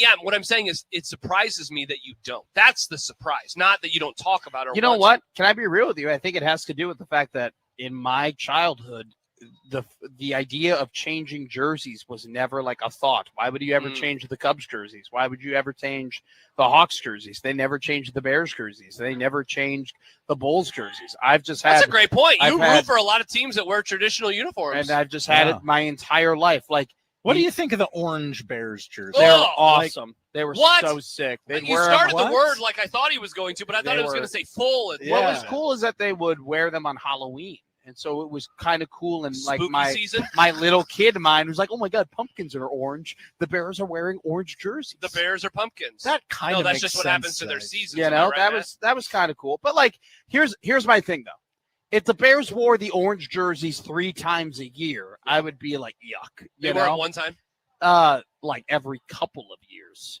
Really? Like They're really, not that like common of a thing. Not really. No. I remember they wore them a few years ago, and you played in Dallas, and Dallas won every 40-something. Every year, kind of what they do is they do a different throwback jersey, and when they do a different throwback jersey, is just that they either add stripes or put them in a different spot, and they're like that's what the throwback is. So it's like, I mean, the Bears have been around for 100 years. Are they the ones that do the Michigan Wolverines helmets? Yes, that's out. Yeah, those were pretty sick. I like those. I don't know. I mean, I'm almost did they wear orange Michigan jerseys at all last year? I remember you wearing the Michigan ones last year, right? You wore those last year? I love those. I mean, I haven't. I've really never had a Bears like alternate jersey I dislike. But once again, me not really caring about jerseys stems from the fact that I've just never been in a fandom where we change them all that much. Sam writes, plenty of time for 30 uniform segments Tuesday to Friday. Yeah, we got the whole rest of the week, gang. Yeah, by the time John and I get together tomorrow and talk about it, it's going to be like old hat. Do we even discuss it? We probably have to, but I think John's got his. I did not ask John about the jerseys today. I know he has takes. He DM'd me something, so I know what I think he's big on the nameplate. back. Yeah, nameplate. Thank you. See, can I be real with you? I haven't seen the nameplate. I'm being completely honest. It's the same as it always. See, again, it's a uniform on top of a uniform on top of a uniform. What did you think about the whole like the lines on the numbers were the cornrows? That's the part in any uniform redesign that I think I hate the most, and that is the number stands for hard-fighting Nebraskans in 1946 after the war. You sound like Ben Stiller from Dodgeball. Yeah, Blazer, Laser, Taser. Our favorite and Michelle. Our favorite Blazer, Taser, Laser is Ryan McGee. Joni loves Chachi of ESPN. And when we return, he's going to join us. We'll talk about the College World Series. I have a football question for him. I know you. You know you. And you know I know you know I know you. Ben Stiller. Gosh, what a great movie. Yeah, no one makes me bleed my own blood. Ryan McGee, when we return, we'll talk some College World Series as our time here at the Omaha Baseball Village comes Mother to an end. Nature, Father Sky, and your good old Uncle Tony here on the 1620 The Zone Radio Network.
Sports remind us what's possible when we believe in each other. When teamwork and trust matter just as much as talent. On and off the field or court, we're stronger when we work together. That's why at UBT, your money has people who have your back. From financial coaching and goal setting to home loans and business support. Success happens when you've got the right team, and you'll find yours at UBT. Union Bank and Trust, Equal Housing Lender, member FDIC.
Now back to the special edition of Unsportsmanlike Conduct.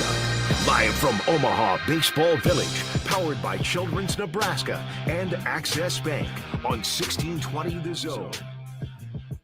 Welcome back to the Omaha Baseball Village. About a half hour to go before we send you upstairs. Kevin Kugler, Scott Graham on the call. John Bishop down on the field. It is a yearly tradition when we welcome in from ESPN, ESPN.com. You've heard his voice all throughout the College World Series. Our good friend Ryan McGee stopping by. Ryan, good to see you. How are you today, my friend? I'm good. I'm doing great. It's we were just talking during the break about it. I really have no idea what's going to happen tonight. What I had said all along was I said, Oklahoma in 2, but if it goes to 3, it feels like that's a North Carolina thing. But honestly, Oklahoma is such a freaking feather. It's a dart with no feathers, man. I have no idea. Who's going to show up tonight? I have no idea, and we'll know pretty quick. Yeah, we'll know what we have. We had Mitch Sherman on the show earlier, and I talked about mental fortitude with him and how we've seen it from both of these teams throughout the year, especially in the postseason. And man, when Oklahoma had another fast start yesterday, I'll be honest, I was like, well, here we go. They're gonna do this again. And so for North Carolina to power through that and play like they did, it sets up a game tonight where, like you guys said, I have zero idea what's gonna happen. And Oklahoma kind of reminded me of my golf swing, right? Like when it's going great, it's going great. When it goes away, I don't know how to get it back.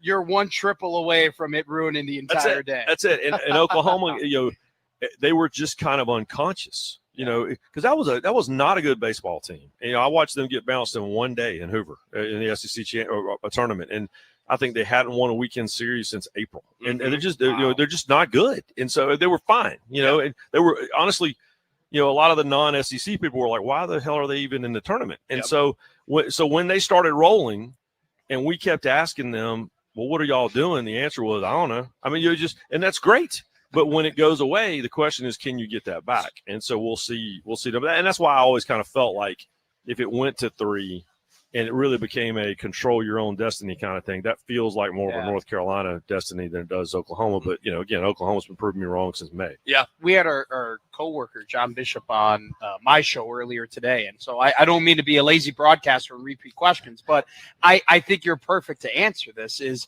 do you think that this is just Oklahoma's hot, they're white hot, they're on a great run, or is this just been their potential their entire time and they have finally found a way to get there just a little bit later than a lot of the other teams that they lost to earlier in the season? Well, it's a good question, and it's a question that I have posed because, when I come here, I'm having dinner every night with Todd Walker and with Ben McDonald, and with Kyle Peterson and the guys that have watched these teams since the middle of February. Because middle of February, I'm at Daytona, right?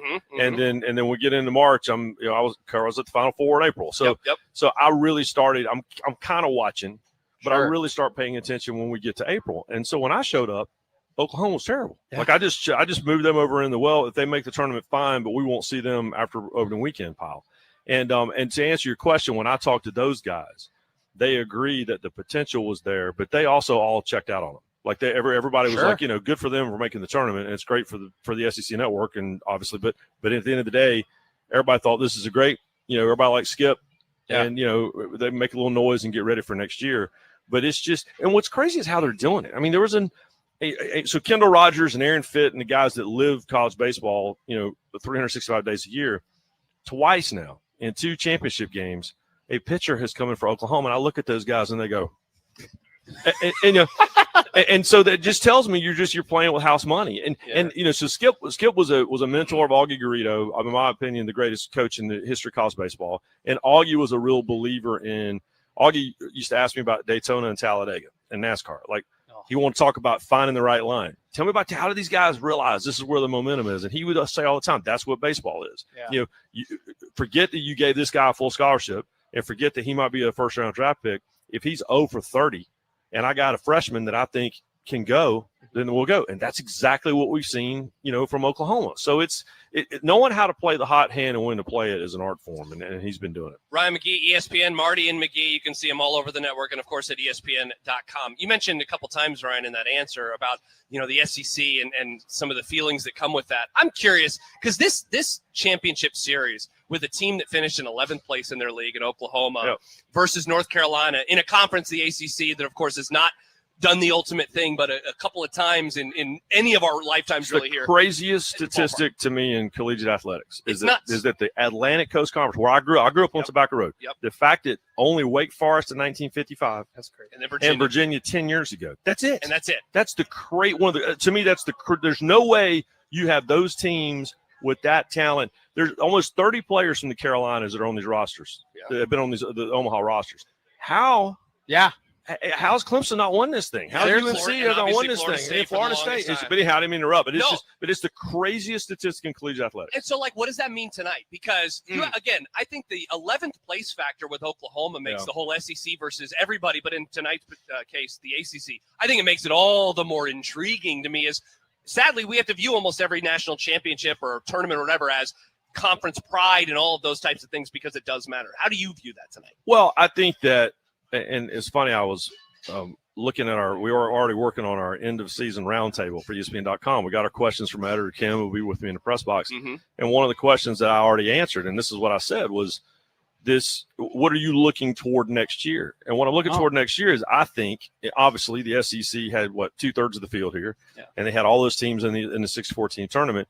But the reality is that, the sport is becoming wadded up. And I think that's a great thing. And what's remarkable about the fact that the SEC did what they did, and they had as many teams as they did, and if Oklahoma were to win this thing tonight, is that you look at that tournament.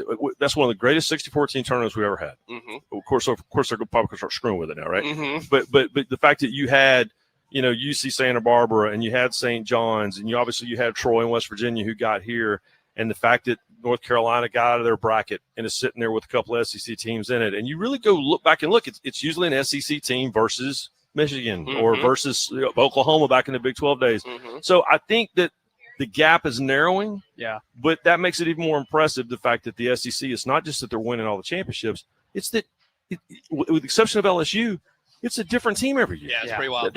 And Kentucky was here. Yeah. I mean, so every team in the conference has been here now at some point. Yeah. And so every team but two since 2020. Exactly. That is 2020. Crazy. And so to me, that's remarkable. And so no matter what happens tonight, the SEC is obviously still the standard, which no one in this part of the world wants to hear, but that's the reality of it. Yeah. Can I ask you a football question? If you don't mind? Sure. So a lot of people want to talk about Lane Kiffin. Oh. They want to talk about Trinidad Chambliss, and they want to talk about all the drama. I don't want to talk about any of that with you. Thank you. I did a documentary about Lane. I'm tired of talking about it. I'm going to be real with you, Ryan. I'm fascinated by Georgia. No, me too.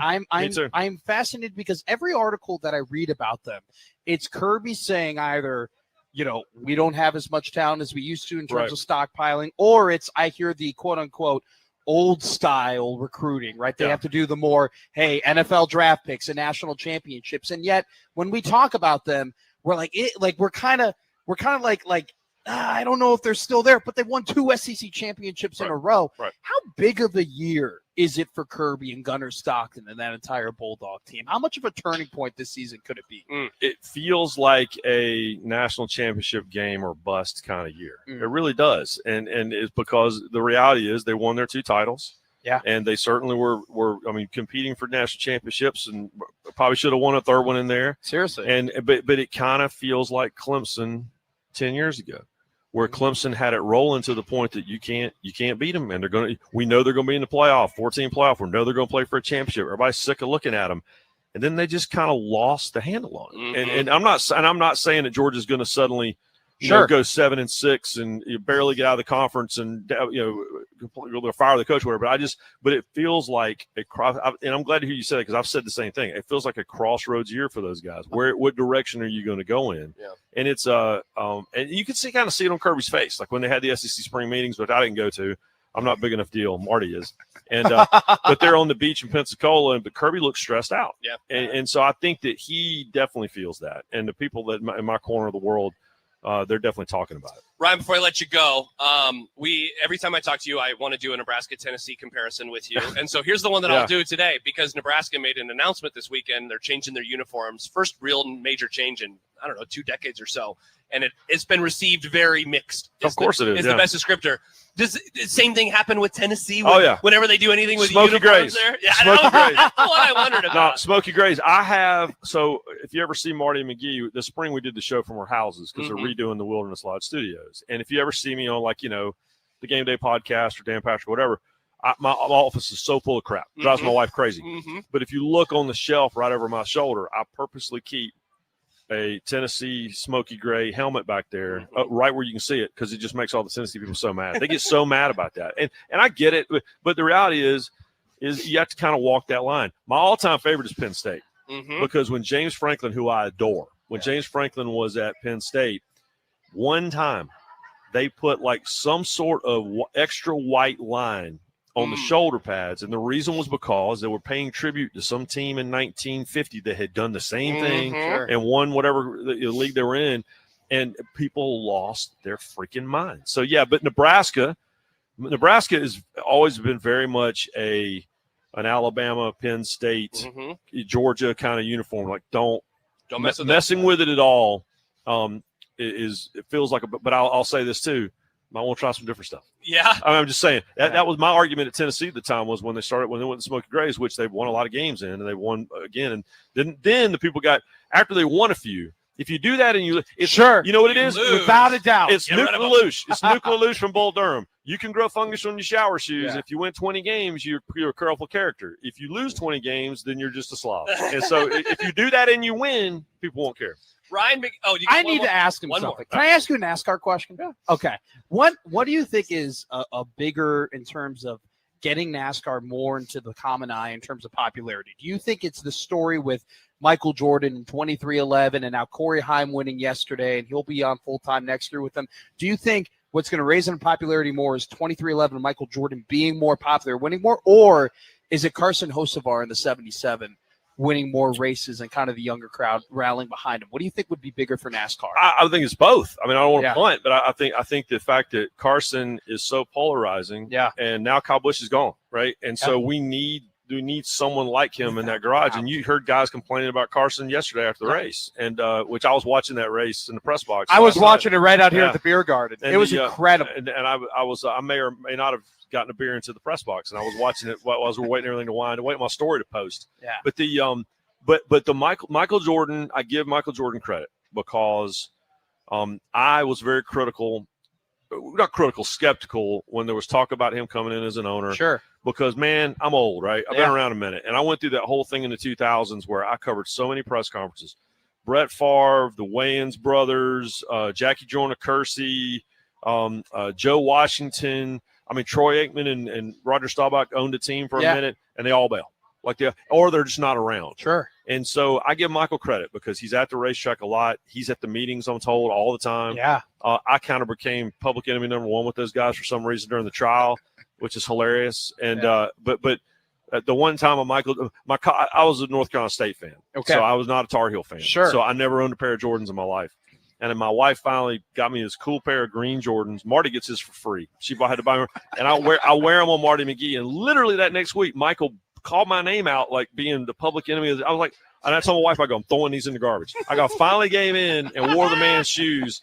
And I go, and he immediately basically called me a hack. So I'm like, you know what? But the point of all that is he's dedicated. He's committed to it. And so I'm really, really impressed with the fact that he's at the racetrack, he's involved, he's in the meetings, and as long as he's involved, they're okay. I live in Charlotte, right? Yeah. He was never going to win with the Hornets because he didn't really care about winning with the Hornets. Sure. He just was trying to grow that investment and sell it. Yeah. With the NASCAR deal, he's in. And he's in. And so I am really impressed with. That's a real long way of saying the answer is Michael, because if he's involved, there are a lot of people watching that wouldn't have watched otherwise. And I know we got to hit a break, but it was insane to me that NBC had to pay all that money for a 1-hour interview that got cut up, and it was barely nothing. But literally 3 weeks in a row, NASCAR was getting just kind of free pub. Just here you go, put a microphone in front of Michael, and he was talking about that. I thought it was insane. No, and his involvement is completely. I'm famously on one of the Dale Jr. podcasts. Michael Jordan didn't come to NASCAR, and 2 days later they announced the deal, and then we ain't gonna last. And so I give him a lot of credit, but the answer is that. I mean, listen, there's 9-year-old kids running around here. And I understand North Carolina's in the final, but there's 9-year-old kids running around here with Michael Jordan jerseys on. He still crosses over. Yeah. People still know who he is. I think kids now think Peyton Manning is an insurance salesman, right?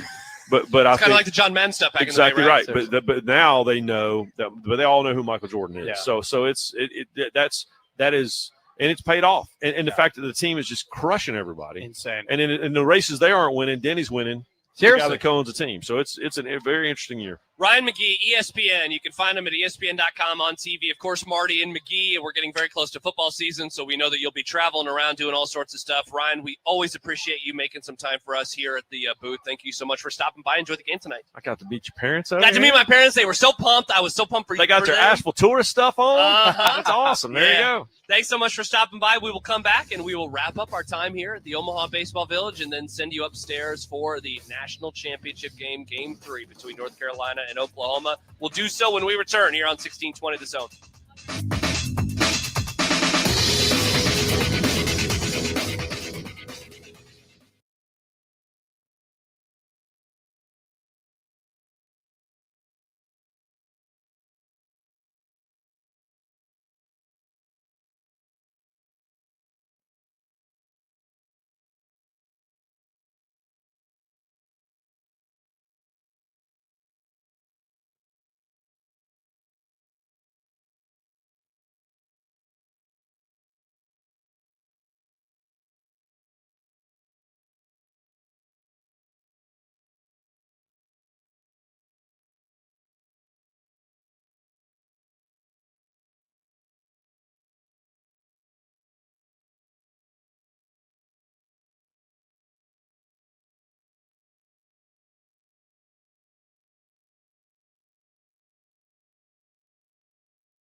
All right, we have reached the end of the road. Josh Peterson, Matt McMaster, Josh Hodson. What a great time chatting with our dear friend Ryan McGee. He just joined us for about 15 minutes. We talked baseball. We talked football. We even talked NASCAR. I have to imagine he was kind of blown away when you started asking him the question, and then you started naming a bunch of people. He was like, oh, okay, he's not just pretending to like NASCAR. You know, Tyre. I do. I loved our conversation off the air more than I liked it on the air because I don't get to talk NASCAR with a lot of people. Yep. But Ryan, is a man who's grown up in NASCAR. And I am a man I've merely adopted the tire. He was molded by it. He didn't know what a scooter was until he was a man. That reminds me. By then it was boring.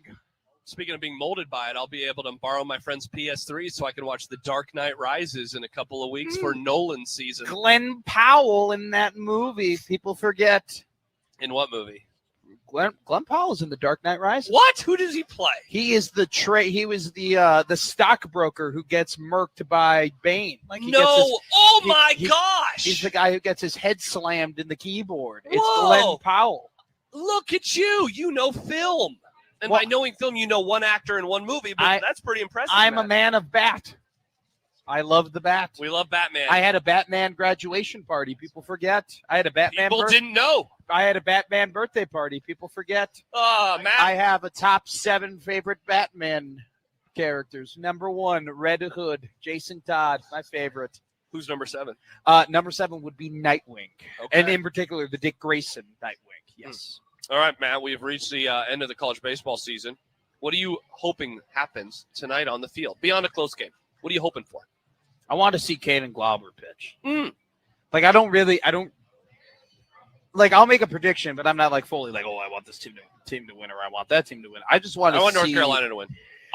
Okay, fair enough. I'll tell you, I want North Carolina. I want to see him pitch. I want to see Caden Glauber pitch. I want to see that come to fruition. I want to see what that looks like. I want it to either be hey, baseball, and it's one of those things where it's he wasn't invincible or whatever it might be, or I want him to be brought into the game, and then he pitches, and you're like, holy crap, this kid is incredible. I really get upset. I hate the Astros, but I don't like the fact that Zach Greinke never played in that game, or Garrett Cole. It was Garrett Cole who never got brought out of the bullpen in Game 7 of the 2019 World Series. Nationals. There was a part of me that was I wanted to see the best on best. I want to see Caden Glauber out there. High school Matt. I want to see the best on best. Seriously. I like baseball. I would have been 17. I could see an R-rated movie now with my mom and Paul. It was 17 or I saw Straight Outta Compton in theaters when I was 11. We bought but you probably went with your parents. No, I went by myself. I bought a ticket to Despicable Me 2. And you probably had a beard as a young child. They're probably that guy's a teenager. Or Skokie just doesn't care. Let him say those words. I bought a ticket to Despicable Me 2. Why can't I say those words? And then, the Matt McMaster story. And then I walked in there, and then I just sat down, and I saw Straight Outta Compton. Heck yeah. All right, so that's what we're rooting for tonight. Matt, what a wonderful, wonderful week and a half it's been. I'm sad that I'm not going to ever see you now. No, that's not true. I won't get to talk to you on the air anymore. I'll just be we talk to each other every day on the crossover. I will just Friday no crossover on Friday. Why? Because I'm leaving. Yeah, I'm flying. You always do this. You always leave. Yeah. What about him? What if we want to talk to your producer? What do you mean? We like Josh. We like Josh. I know how you feel about him, Josh. Do you want to do? Actually, this would be great. Can we do? No, he wants to now leave at 1:45. It's a tight flight. Unreal. But you do the crossover and I just leave. You want to do that? That'd be perfect. Oh, is this when you're going to Wisconsin? Your Wisconsin trip? I'm flying into Chicago. Wisconsin. Why? Oh my God, he admitted. I'm flying into Chicago. I'm then driving up to Geneva, and then I'm coming back to Chicago. Home of the convention? I'm then driving back to Chicago, and I will be there for the rest of the week. I'm going to have the whole week off.